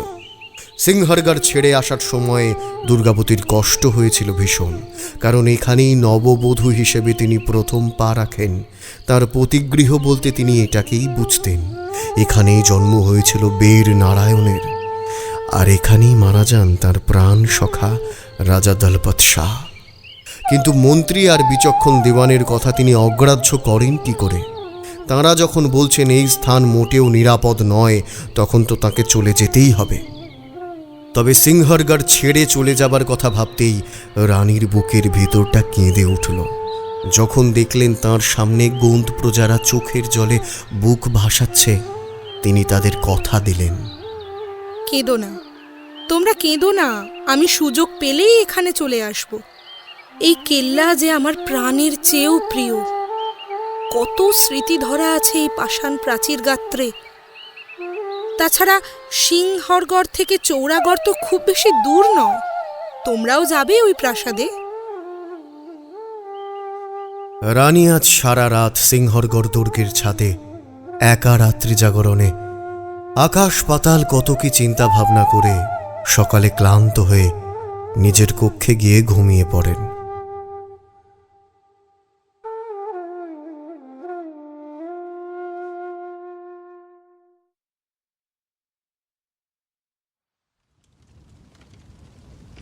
আর এদিকে সম্রাট আকবর যখন আসফ খানের মুখ থেকে রানী দুর্গাবতীর রাজ্যের সমৃদ্ধির কথা শুনলেন, তখন থেকেই তাঁর লক্ষ্য হলো কিভাবে এবং কত তাড়াতাড়ি গন্ডোয়ানা নিজেদের দখলে আনা যায়।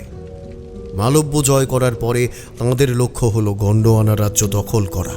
কিন্তু মুঘল সেনারা বেশ কিছুদিন যুদ্ধ করতে করতে ক্লান্ত বোধ করায় আসফ খান একটুখানি সময় নিলেন। সেই সময়ের ভিতরে তিনি গুপ্তচরদের কাজে লাগিয়ে রানীর রাজ্যের নানান খবরাখবর সংগ্রহ করতে লাগলেন। এদিকে রানী শুনলেন প্রায় 70,000 সেনা নিয়ে আসফ খান তাঁর সিংহরগড় দুর্গ দখল করতে আসছে।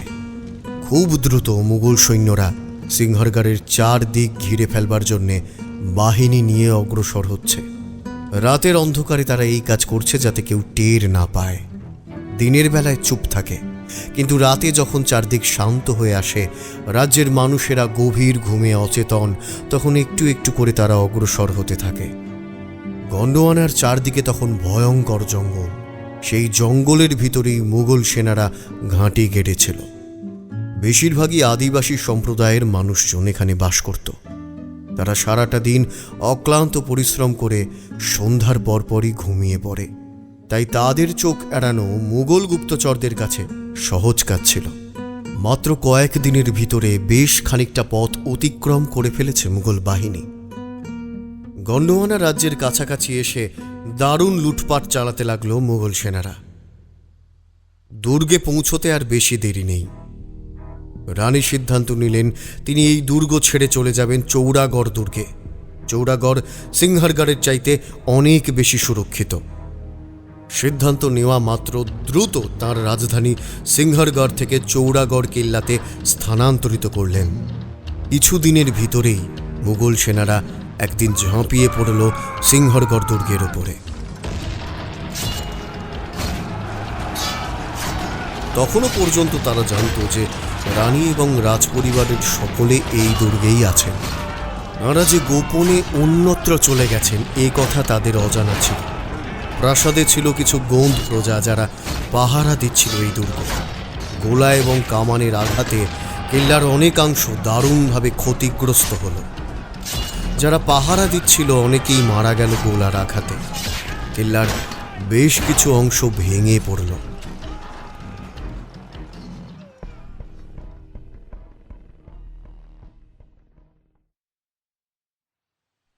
ততদিনে যুদ্ধে বিধ্বস্ত হয়ে গেছে সিংহরগড় দুর্গ। চৌড়াগড় ছিল সাতপুরা পাহাড়ের উপরে, 3 দিক পাহাড় দিয়ে ঘেরা এবং একদিকে খরস্রোতা নর্মদা নদী বেষ্টিত বেশ সুরক্ষিত অঞ্চল। রানী এখানে এসে আগের চাইতে কিছুটা স্বস্তি পেলেন। রানী বললেন, শত্রুরা যেন কিছুতেই এই দুর্গের ভিতরে প্রবেশ করতে না পারে। পাহাড়ে ওঠার একমুখী রাস্তায় কঠোর পাহারার ব্যবস্থা করো। দুর্গের প্রধান ফটকে প্রচুর দ্বাররক্ষী মোতায়েন করো। রাজ্যের সর্বত্র গুপ্তচর ছড়িয়ে দাও, যাতে বিভিন্ন গুপ্ত খবরাখবর আমাদের কানে আসে। আগে হ্যাঁ রানীমা, সবই আপনার কথা মতো করা হয়েছে। এবার সবই ঈশ্বরের হাতে। রানী প্রত্যহ নিজের মুখে গুপ্তচরদের কথা শুনতে লাগলেন। একদিন এক গুপ্তচর এসে খবর দিল, রানীমা, এইমাত্র নিজের কানে শুনে এলাম সেনাপতি আসফ খান 2 দিক থেকে আপনার দুর্গ আক্রমণ করবার কথা ভাবছেন। আপনি সাবধানে থাকবেন, আপনার সন্তানকে সাবধানে রাখবেন। এতক্ষণে মুঘলদের গোলাবারুদের শব্দ রানীর কানে এসে পৌঁছেছে। যেন রণমদে মত্ত হাতি হুঙ্কার ছাড়ছে, এমনই আসফ খানের গলা। রানী বললেন, মন্ত্রীমশাই, সেনাপতি মশাই, এমনটা চলতে থাকলে খুব শীঘ্রই মুঘল সেনারা আমাদের কেল্লার খুব কাছে এসে পড়বে। যেভাবে তারা অগ্রসর হচ্ছে, আমাদের অবিলম্বে কিছু একটা কৌশল অবলম্বন করতে হবে, নয়তো তাদেরকে এই কেল্লা থেকে বিরত রাখতে পারবো না। ঠেকিয়ে রাখলে কতক্ষণ রাখবেন রানীমা? সেও তো হাতে গোনা কিছুটা মুহূর্তই হবে। একবার যখন মুঘল সেনারা এগিয়ে এসেছে, তখন তারা এর শেষ দেখে ছাড়বে। রানী সব শুনে নিয়ে আবারও অনুচরদের সর্বত্র ছড়িয়ে দিলেন সংবাদ আনয়নের জন্য।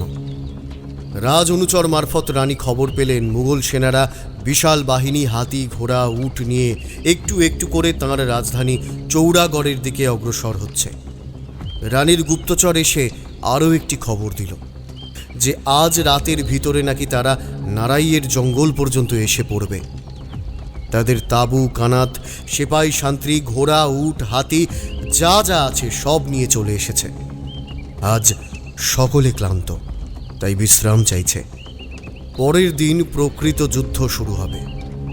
সেনাপতি বললেন, রানীমা, তাহলে কালই তো অচিরেই তারা দুর্গের চারপাশ ঘিরে ফেলবে। এমন কথায় রানী শঙ্কিত হলেন। দুর্গাবতী সেনাপতিকে ডাকলেন। আমির, ওমরা এবং মন্ত্রীদের ডেকে তাঁদের সঙ্গে পরামর্শ করলেন। মুঘলদের বিপুল সংখ্যক সৈন্যদের বিরুদ্ধে কিভাবে লড়াই করলে তাদের পরাজিত করা যায়, এই অঞ্চল থেকে হটিয়ে দেওয়া যায়, এই বিষয়ে সম্যক আলোচনা হলো। তার পরের দিন রানী যোদ্ধার বেশে নিজেকে সজ্জিত করলেন। মাথায় শিরস্ত্রাণ, কোমরে পড়লেন কোমরবন্ধনী, বুকে লোহার জালি দেওয়া বর্ম, হাতে নিলেন ঢাল। তারপর চলে গেলেন নারায়ণ মন্দিরে। সেখানে রাখা আছে তাঁর অস্ত্র সকল। অস্ত্রাগার পাহারারত একজন বৃদ্ধ রক্ষী রানীকে দেখে চমকিত হলেন। বৃদ্ধ রক্ষী বললেন, রানীমা, আপনার কঠিন মুখ ও দৃঢ় চোয়াল, 2 চোখে কঠোর প্রতিজ্ঞা ও দৃঢ় পদক্ষেপ দেখে বহুদিন বাদে মনে পড়ে গেল রাজা সংগ্রাম শাহের কথা। এমনই বীর যোদ্ধা ছিলেন সংগ্রাম শাহ। আশীর্বাদ করবেন হে জ্যেষ্ঠ। এই বলে রানী দুই পিধানে দুটি তরবারি এবং কোমরে আরও দুটি ভোজালি নিয়ে বেরিয়ে পড়লেন। তার হাতের সোনার বাটে মিনে করা বিশাল তরবারি সূর্যের আলোয় ঝলমলিয়ে উঠল। রানী তার প্রিয় হস্তির পিঠে উপবেশন করলেন। তার সামনে কয়েক হাজার সেনা আর পিছনে কয়েক হাজার, মাঝখানে তিনি চলেছেন যুদ্ধ করতে। আজ পিতা কিরাত রায়, শ্বশুর সংগ্রাম শাহ কিংবা স্বামী দলপত শাহ জীবিত থাকলে একজন নারী হয়ে এমন এক অসম যুদ্ধের মুখোমুখি হতে হতো না রানী দুর্গাবতীকে। রানী তার সৈন্য সামন্ত নিয়ে চলে এলেন নারাইতে মোগলদের সঙ্গে লড়াই করতে। এ ছিল এক অসম লড়াই। কোথায় হাজার হাজার মুঘল সৈন্য আর কোথায় রানীর অল্প কিছু সৈন্য। কিন্তু নারাই ছিল পাহাড়ের উপরে একটা জায়গা। এর একদিকে ছিল গৌর নদী এবং অপর দিকে নর্মদা। রানী দুর্গাবতী ইচ্ছা করেই সেই দিকে অগ্রসর হলেন। তার আগমন সংবাদ পেয়ে আসফ খান তার সৈন্য সামন্ত নিয়ে সেই পাহাড়ের দিকে অগ্রসর হলেন। কিন্তু এই পথ আসফ খান ও তার সেনাদের কাছে ছিল একেবারেই অচেনা একটা জায়গা। এক আধারে পাহাড়, গভীর জঙ্গল, আর অন্যদিকে অতল স্পর্শী খাদ এবং নিচ দিয়ে বয়ে চলেছে খরস্রোতা গৌর এবং নর্মদা। ডান এবং বাঁয়ে দুই দিকেই প্রতিরোধের প্রাচীর। সামনের দিকে তারা সাবধানে অগ্রসর হলেন। অপরিচিত জায়গায় যুদ্ধ করার নানা সমস্যা, কোথা থেকে গোলা বর্ষিত হচ্ছে বোঝার আগেই অন্য আর এক দিক থেকে শত্রুপক্ষের ঝাঁকে ঝাঁকে তীর এসে বিদ্ধ করে দিচ্ছে মুঘল সৈন্যদের। তারা ভূপতিত হয়ে পড়ছে তীরের অব্যর্থ লক্ষ্যে। এদিকে দুর্গাবতীর সেনাদের কাছে এই অঞ্চল তো হাতের তালুর মতোই চেনা, তাই তারা অত্যন্ত স্বচ্ছন্দে যুদ্ধ চালিয়ে যেতে লাগলো। পাহাড়ের উপরে বড় বড় পাথর খণ্ডের আড়ালে দাঁড়িয়ে রানীর সেনাদল বীর বিক্রমে লড়াই করতে লাগলো। রানী নিজেও অস্ত্র হাতে এগিয়ে এলেন। এদিকে মুঘলদের প্রশিক্ষিত সেনা, প্রচুর গোলা বারুদ মজুত করা সেনা, আর অন্যদিকে রানীর স্বল্প সংখ্যক অপ্রশিক্ষিত সেনা। রানী অনেক সময় ধরে যুদ্ধ চালিয়ে গেলেন। দুই পক্ষের প্রচুর সেনা মারা গেল। দারুণ ক্ষয়ক্ষতি হলো দুই পক্ষের। সাতপুরা পাহাড়ের উপরে রক্তের গঙ্গা বয়ে গেল। গোলার কামানের শব্দে বনের পশুরা ভয়ে প্রাণ ভয়ে পালাতে লাগলো। পাখির দল ডানা মেলে আকাশে উড়ল। বন থেকে বেরিয়ে পড়ল ভাল্লুক তার ছানাপোনা নিয়ে, বেরিয়ে পড়ল হিংস্র শার্দুল, পালালো শিয়ালের দল, যত হায়না, চিতা, বন্য বরাহ, বুনো কুকুরের দল প্রাণ ভয়ে যে যেদিকে পারল ছুটে গেল। বনের ভিতরেও এক হুড়োহুড়ি কাণ্ড বেঁধে গেল। শুধু কিছু সরীসৃপ ভয়ে গর্তের ভিতর সিঁধিয়ে গেছে। ইঁদুর আর খরগোশের দল আগাছার পাতার ভিতরে লুকিয়ে রইল। হরিণের পাল ঊর্ধ্বশ্বাসে ছুটতে গিয়ে তাদের শিঙের ডাল পাতা জড়িয়ে গেল। বাঁদরেরা তাদের সাহায্য করতে ছুটে না এলে তারা ভয়েই মারা যেত। সবশেষে পালালো বানরের দল। এ গাছ সে গাছ লাফিয়ে বন থেকে বনান্তরে পালিয়ে গেল। গোলার আগুনে জঙ্গলে আগুন লেগে গেল। কত শত প্রাণী যে মারা পড়ল যুদ্ধের আগুনে তার কোনো হিসাব থাকলো না। বাতাস ভারী হয়ে এলো বারুদের গন্ধে। শকুনের দল আকাশে উড়তে লাগলো। আগুনের লেলিহান শিখা বহু দূর থেকে দেখা গেল। নারাই নালার এ যুদ্ধে রানীর অসংখ্য সেনার সঙ্গে ফৌজদার বীর অর্জুন দাস মারা গেলেন। মুঘলদেরও বিশাল সংখ্যক সেনা মারা গেল। যুদ্ধের শেষ মুহূর্ত পর্যন্ত রানী অপরাজিত থাকলেন। দুই পক্ষেরই প্রচুর ক্ষতি হলো, কিন্তু রানীর ক্ষতির পরিমাণ ছিল ভয়াবহ। রানী দুর্গাবতী অত্যন্ত কৌশলে নারাই নালার এই যুদ্ধে জয়লাভ করলেন। তাতে মুঘল সেনাপতি তখনকার মতো পিছু হটলেন। আসফ খান নিজের বোকামি বুঝতে পারলেন। সমতল আর পাহাড়ের রণকৌশল আলাদা। সম্পূর্ণ অপরিচিত একটি পাহাড়ি এলাকায় যুদ্ধ করতে হলে সেই জায়গা সম্পর্কে ওয়াকিবহল না থাকায় তার এই হাল হলো। এবার তাকে অন্য উপায়ে চিন্তা করতে হবে।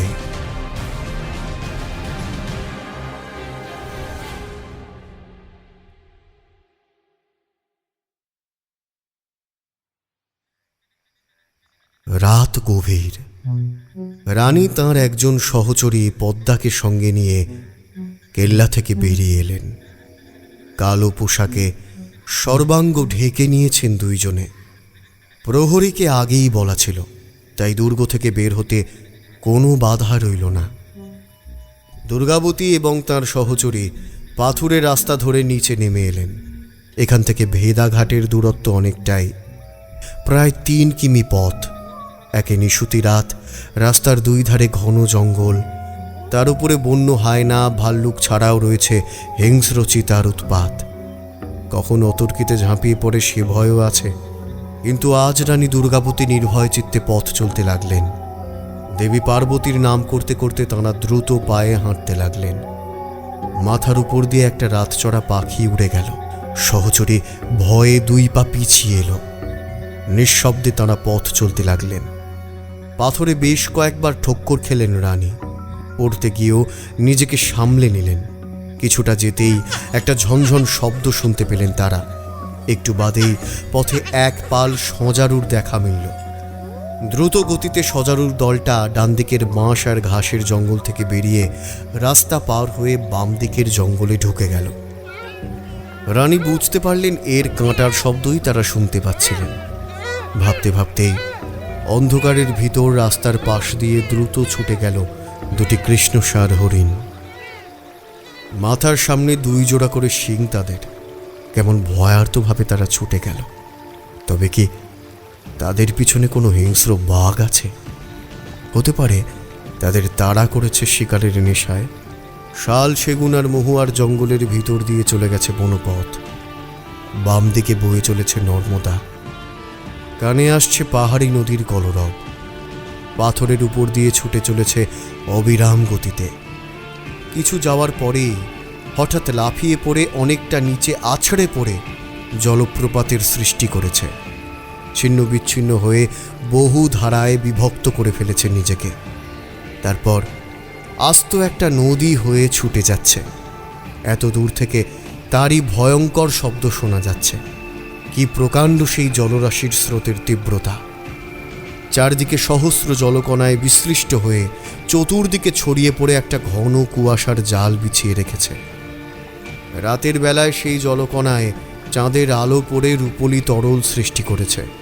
সে এক অপরূপ বর্ণবৈভব রচনা করেছে প্রকৃতি। দুর্গাবতীর মনে পড়ল বহু দিনের এক সুখ স্মৃতি। এর আগেও দুর্গাবতী দলপত শাহের সঙ্গে বহুবার এই জলপ্রপাতের ধারে এসেছেন। কখনো দাঁড়িয়ে 3 দিক ঘেরা সাতপুরা পাহাড়ের অপরিসীম শোভা দেখে মুগ্ধ হয়েছেন। কখনো বা বড় পাথরখণ্ডের উপর বসে নদীর অপরূপ গীতধ্বনি শুনেছেন। বহু দূর থেকে ছুটে আসা নদীর প্রবাহ সঙ্গীত শুনতে শুনতে মুগ্ধ হয়েছেন। এই জলপ্রপাতের ধারে পাথরখণ্ডের উপরে বসে দলপত শাহ তাঁকে কত মধুর গল্প শুনিয়েছেন। এই শহরের কথা, ইতিহাস, পুরাণ মিশ্রিত সেই সমস্ত গল্প শুনিয়েছেন। গোন্দ রাজাদের নানান কীর্তির কথা, গোন্দদের নানান সংস্কৃতি, তাদের ধর্মীয় উৎসব, বিশ্বাস, পালা পার্বণের কথা। বিয়ের পর সময় পেলেই দলপত তাঁকে নিয়ে বিভিন্ন জায়গায় ঘুরতে বেরিয়ে পড়তেন। প্রকৃতির সংস্পর্শে তাঁরা আরও নিবিড় করে দুজন দুজনাকে কাছে পেতেন। পরস্পর পরস্পরের গভীর সান্নিধ্য, সুখ উপভোগ করতেন। সে এক সুখের দিন ছিল। বড়ই মধুর ছিল সেই সব দিন। দলপতের কথা মনে পড়তেই রানীর বুকের ভিতরটা ব্যথায় টনটন করে উঠল। তাঁদের দাম্পত্য জীবন তো খুব বেশি দিন স্থায়ী হলো না।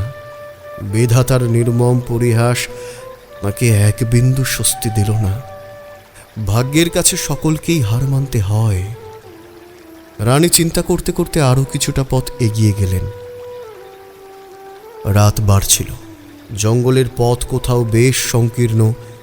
সাহসী পদ্মা বেশ কয়েকবার ঝুঁকে পড়া গাছের শাখা কাঁটার আঘাত থেকে রানীকে রক্ষা করল। এই জনহীন পথ রানী নিজেই বেছে নিয়েছেন। পথ কিছুতেই যেন শেষ হতে চায় না। সহচরী পদ্মাকে রানী আস্তে আস্তে জিজ্ঞাসা করলেন, আমরা তো প্রায় এসেই গেছি, তাই না? পদ্মা উত্তর দেয়, হ্যাঁ মহারানী, আর মাত্র মিনিট 5 পথ। এরপরে কিন্তু আমাদের পথে নামতে হবে। রানী দেখলেন সামনেই বিশাল উঁচু পাহাড়। একে টপকানো সহজসাধ্য ব্যাপার নয়।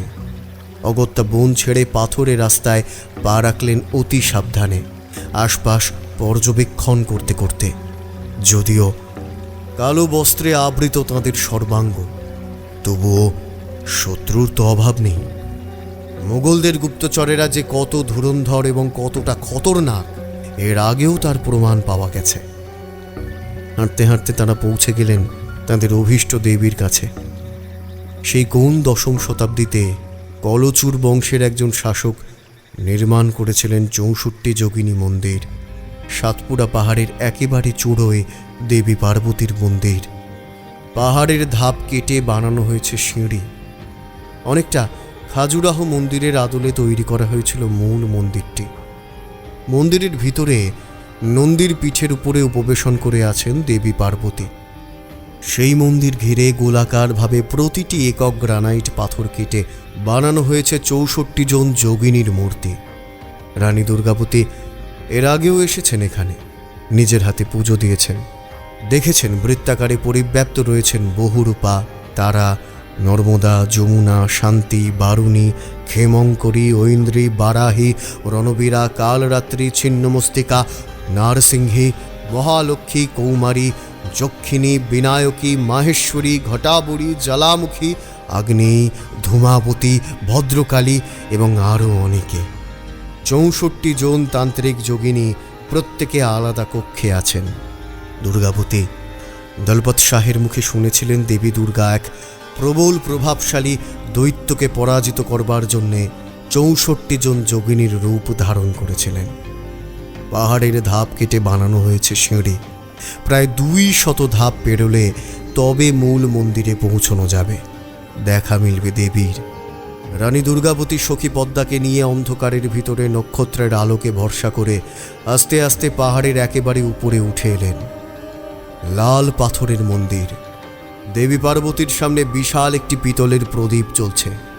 দুর্গাবতী প্রবেশ করলেন মন্দিরের গর্ভগৃহে। দেবী পার্বতীর সামনে নতজানু হয়ে বসলেন। তারপর হাত জোড় করে দেবীর কাছ থেকে শক্তি প্রার্থনা করলেন। মনে মনে বললেন, হে মাতা, তুমি তো শক্তিদায়িনী, জগতের রক্ষাকর্ত্রী, পাপ বিনাশিনী, সর্বদুঃখ হন্তারক। তুমি অগতির গতি, বিপদ তারিণী মাতা। তুমি তো জানো আমার রাজ্যে কি চরম দুর্দিন ঘনিয়ে এসেছে। মুঘলেরা আমার দুর্গ ঘিরে ফেলেছে। মুঘলদের সৈন্য সংখ্যার কাছে আমার সৈন্য নগণ্য। তার উপরে ওদের কাছে আছে প্রশিক্ষিত সেনা, অত্যাধুনিক আগ্নেয়াস্ত্র, দামি কামান, অসংখ্য অস্ত্র, গোলা বারুদ, হাতি ঘোড়া, উট কি নেই তাদের কাছে। তুমিই পারো মা, তুমিই পারো এই বিপদ থেকে রাজ্যবাসীকে বাঁচাতে। আমি আজ তোমার কাছে আশীর্বাদ চাইতে এসেছি। আগামীকাল শুরু হবে সেই কালক্ষয়ী সংগ্রাম।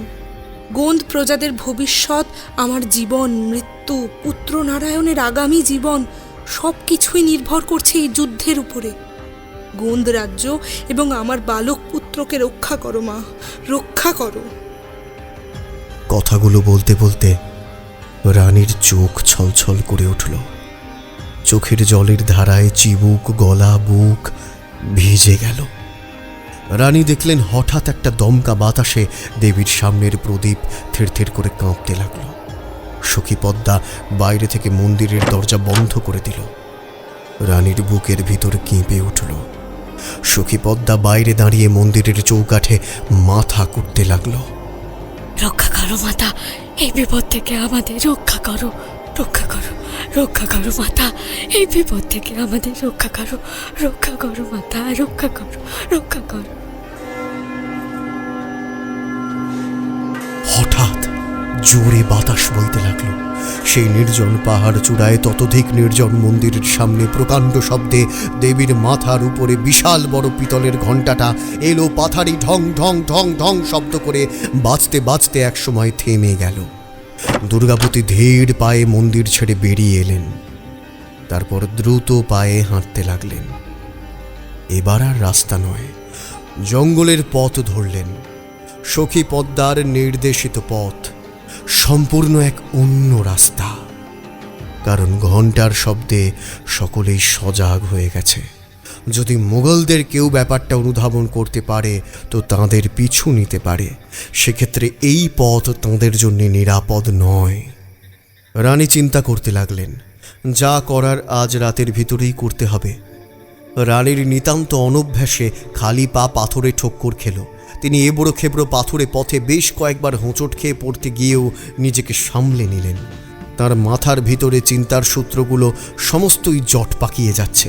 এত অল্প সময়ের ভিতরে কিভাবে নিজেদের প্রস্তুত করবেন ভাবতে লাগলেন। তাঁর আধখানা মন পড়ে রইল যুদ্ধক্ষেত্রে, আর আধখানা মন পুত্র বীর নারায়ণের জন্যে হাহাকার করে উঠল। পিতৃহারা বালক একাকী কি করতে পারে যদি আগামীকাল তিনি আর যুদ্ধক্ষেত্র থেকে ফিরে না আসতে পারেন? তিনি তার প্রজাদের কথা ভাবলেন।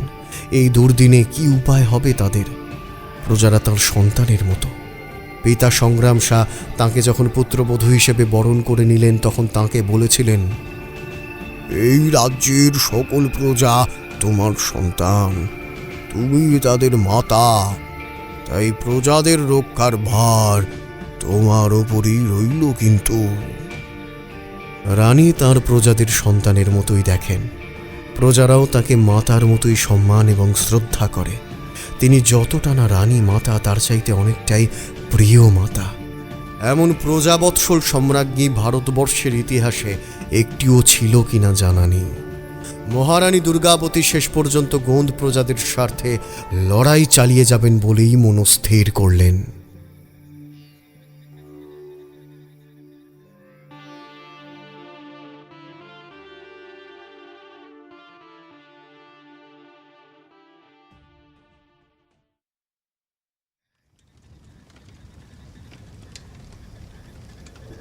দ্বিতীয় পর্যায়ে আসফ খান নতুন উদ্যমে যুদ্ধের জন্য প্রস্তুত হলেন।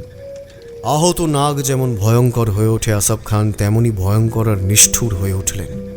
মনে মনে বললেন, তুমি মূর্খের মতো কাল কেউটের লেজে পা দিয়েছ, তাকে আঘাত করেছ। এবারে বুঝতে পারবে কেউটের ছোবল কতটা মারাত্মক হতে পারে। তোমাকে আমি ছাড়ব না দুর্গাবতী। এর আগে রানী দুর্গাবতী নারায়ণালার যুদ্ধে জয়ী হলেও তাঁর প্রচুর ক্ষতি হয়ে গিয়েছিল। মুঘলদের তুলনায় তাঁর সৈন্য মারা গিয়েছিল অনেক বেশি। সেই সঙ্গে হাতি এবং ঘোড়ার নিহতের সংখ্যাও কম নয়। প্রচুর সংখ্যক সেনা নির্মমভাবে আঘাতপ্রাপ্ত হয়েছে। প্রচুর আহত সেনা, হাতি ঘোড়া ছিল অসুস্থ, ক্লান্ত। আসফ খানের শিবিরেও একই অবস্থা। মৃতের স্তূপ, আহতদের আর্তনাদ এবং আহত পশুদের চিৎকারে ভারী হয়েছে বাতাস। তবে তাঁর কাছে সংবাদ আছে রানীর পক্ষেও প্রচুর হতাহত হয়েছে। তিনি কিছুটা চিন্তিত এবং বিমর্ষ হয়ে পড়েছেন। তাই বেশি সময় নিলেন না আসফ খান।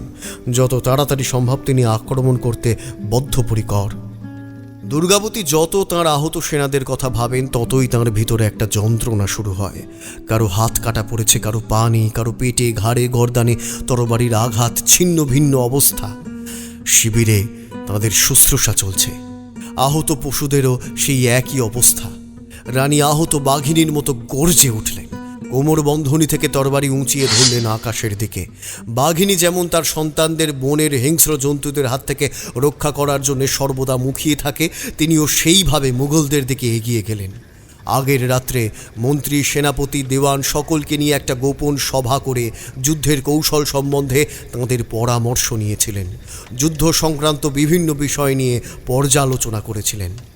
রানী আলোচনা সভায় বলেছিলেন, গভীর রাতে মুঘলদের উপর অতর্কিতে আক্রমণ করলে কেমন হয়? কথাটা সভায় তুলতেই সেনাপতিরা বাধা দিলেন। না না রানীমা, এটা অধর্ম, যুদ্ধনীতি বিরুদ্ধ। এদিকে মুঘল শিবিরে যুদ্ধপটু মুঘল সেনাপতি নতুন করে ঘুঁটি সাজালেন।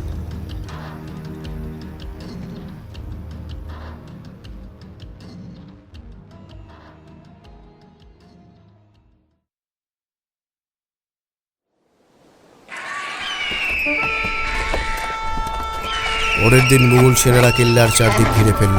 শুরু হলো যুদ্ধ। অসির ঝনঝনানি, সেনাদের চিৎকার, বৃংহন এবং রেশা রবে সাতপুরা পাহাড় কেঁপে কেঁপে উঠল মুহুর্মুহু কামানের গর্জনে। বনের পাখিরা বাসা ছেড়ে উড়ে পালালো। বন্যজন্তু ছানাপোনা নিয়ে বন থেকে বনান্তরে ছুটে পালালো। কত শত সহস্র সেনা যে মারা গেল কামানের গোলার মুখে পড়ে।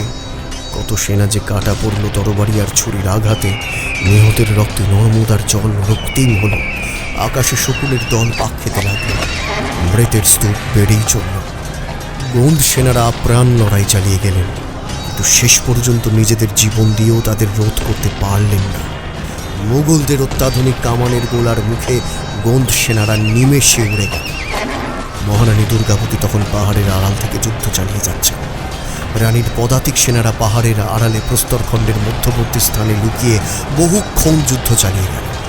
বিভিন্ন দিক থেকে এলো পাথারি গুলি ছুটে আসতে লাগলো। মোগল সেনারা হঠাৎ হকচকিয়ে গেল। এদিকে পথঘাট তাদের অচেনা, পাহাড় কত দূর বিস্তৃত, কোথায় যে পাহাড়ের বাঁক, কোন পথে কী বিপদ অপেক্ষা করে আছে তা তাদের অজানা। অজানা জঙ্গলের পথঘাট। প্রথম দিকে মুঘল অশ্বারোহী সেনারা একটু একটু করে পিছু হতে লাগলো।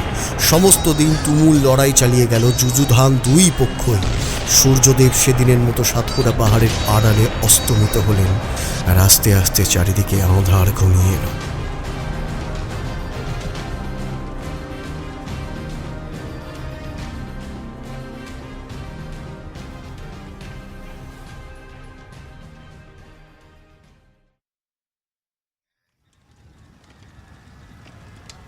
মহারানী কেল্লায় ফিরে এসে প্রথমেই শিবিরে প্রবেশ করলেন।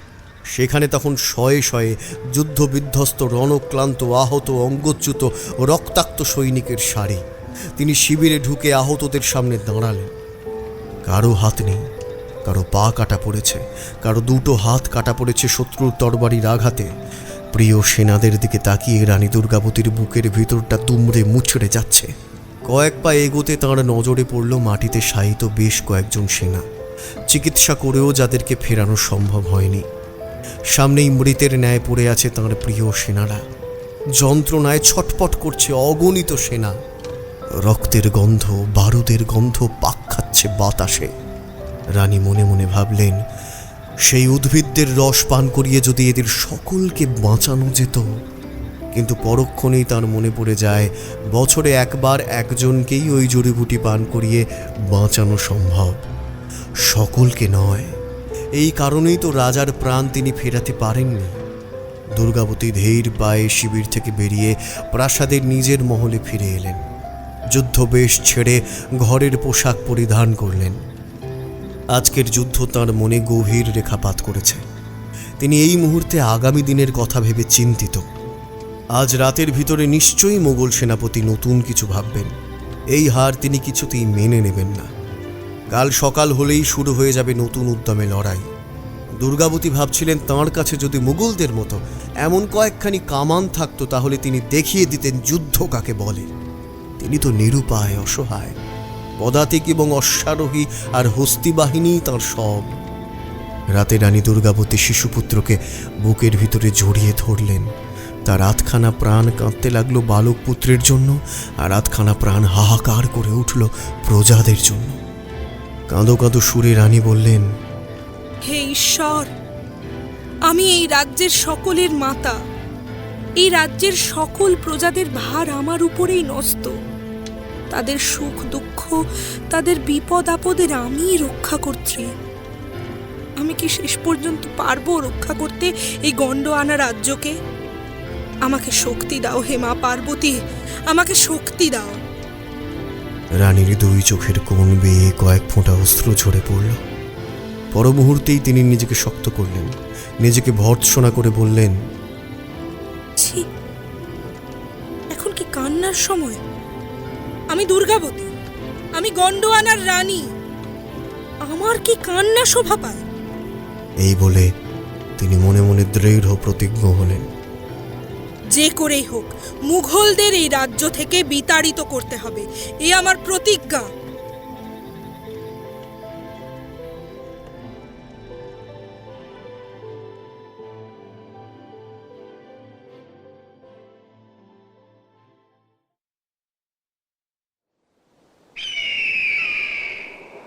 দ্বিতীয় দিন আসাফ খান নিজেই এলেন যুদ্ধক্ষেত্রে। তাঁর কোমরের দুই দিকে দুটি বিশাল তরবারি ওশির পিধান থেকে ঝুলছে, আর হাতে ধরা পেল্লাই সাইজের তলোয়ার।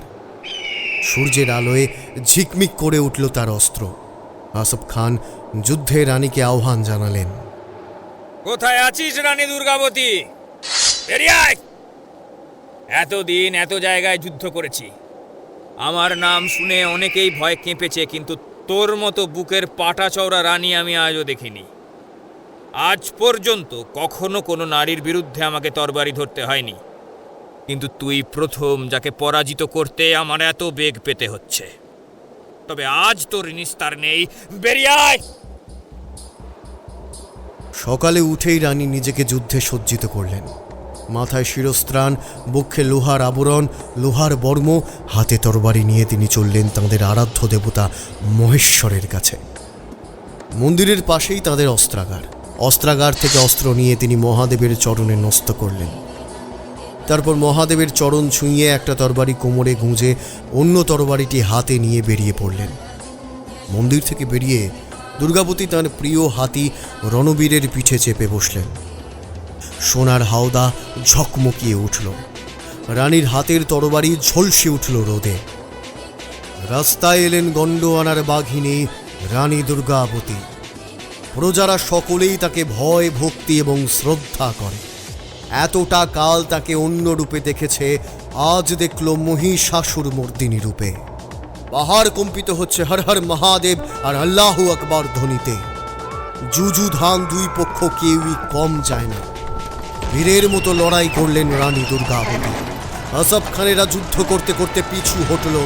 আসফ খান ভাবছিলেন মহিয়সী এই নারীর কথা। এতদিন শুধু তার কথা শুনেছেন, আর আজ তাকে স্বচক্ষে দেখলেন। সূর্যের তেজ আর চাঁদের স্নিগ্ধতার যুগপৎ মিশ্রণে তৈরি এই নারী, সত্যিই তিনি বীরাঙ্গনা।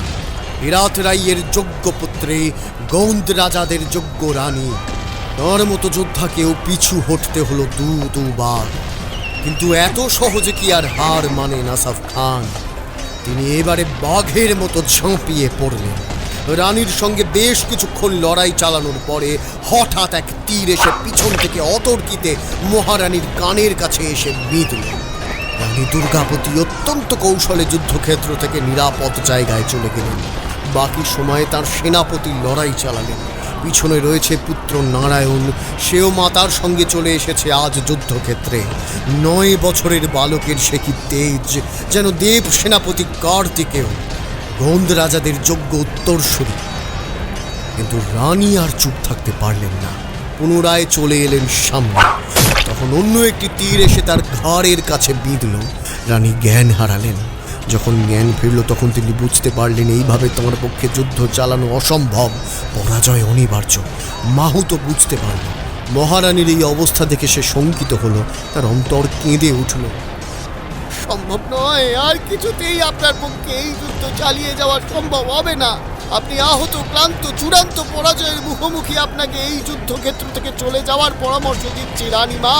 আপনি চলে যান, এই মৃত্যুক্ষেত্র থেকে পলায়ন করুন।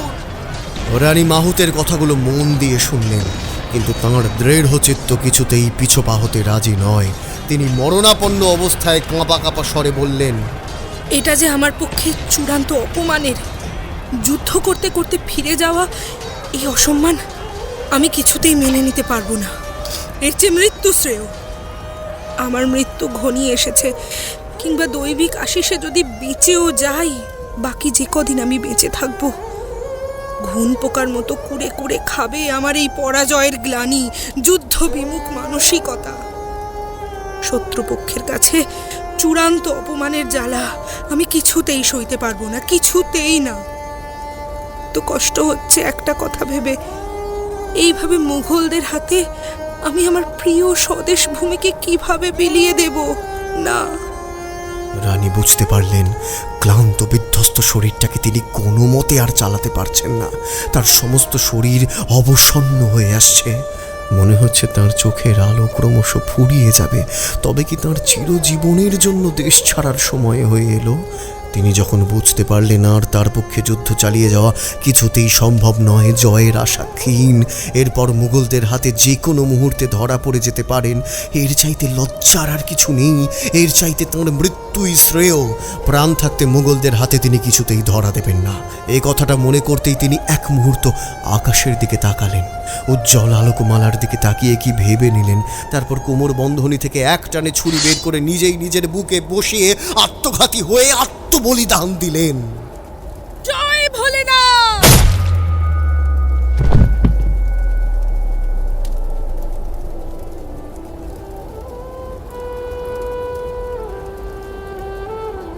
ঝকঝকে আকাশের গায়ে ধূসর রঙের প্রলেপ পড়ল। বাতাস হায় হায় করে উঠল। নর্মদার ঢেউগুলো বিষাদে আছড়ে পড়ল প্রস্তরখণ্ডের উপরে। শতধারায় বিচ্ছিন্ন হয়ে বিশ্লিষ্ট হয়ে সেই বিশাল বিপুল জলকণা রাশি নেই নেই ধ্বনি তুলে মিলিয়ে গেল জলস্রোতে। শাল সেগুনের জঙ্গল থেকে ভেসে এলো বিষণ্ণ বাতাস। 64 যোগিনী মন্দিরের সেই বিশাল পিতলের ঘণ্টা পাগল প্রায় হয়ে আপনিই বাজতে লাগলো ঢং ঢং ঢং ঢং বেসুরো সুরে। সমগ্র পাহাড় কম্পিত হলো। পাহাড়ের চূড়ো থেকে ধ্বনিত হলো সেই উচ্চনাদ, আর্তনাদের মতো শোনালো। ঘণ্টার ধ্বনির সঙ্গে মনে হলো নটরাজের প্রলয় নৃত্য শুরু হয়ে গেছে। বড় বড় প্রস্তরখণ্ড ভূপতিত হলো নর্মদার জলে। নদী পাগল পাড়া হয়ে ছুটতে লাগল। মহারানী মাটির উপর লুটিয়ে পড়লেন। তার সমস্ত শরীর তখন রক্তে ভেসে যাচ্ছে। রানীর প্রিয় হাতি রণবীর বুঝতে পেরে সুর উঁচুতে তুলে চিৎকার করে কেঁদে উঠল। আকাশ বাতাস প্রকম্পিত হলো সেই বৃংহং ধ্বনিতে। সেই ক্রন্দনধ্বনি পৌঁছে গেল কেল্লায়। রানী দুর্গাবতীর প্রাসাদের কক্ষ থেকে কক্ষান্তরে, এক মহল থেকে অন্য মহলে সকলেই বুঝতে পারলেন গন্ডোয়ানার বাঘিনী আজ চিরতরে বিদায় নিলেন।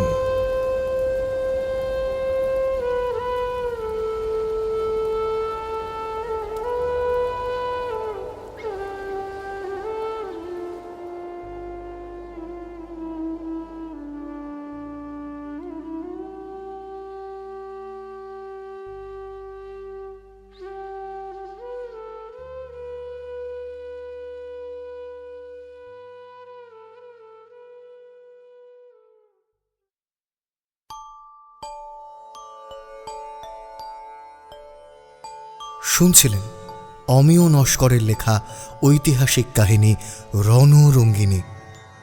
গল্প নির্মাণে ঋতুরাজ স্টুডিও এবং 62 FPS স্টুডিও। গল্প পাঠে রিতম। বিভিন্ন চরিত্রে সপ্তদীপা, নর্মদা, অয়ন্তিকা, সার্থক, সায়ম, অমিত এবং রিতম। গল্প শুনে ভালো লাগলে অবশ্যই চ্যানেলটি সাবস্ক্রাইব করে বেল আইকন প্রেস করে রাখবেন।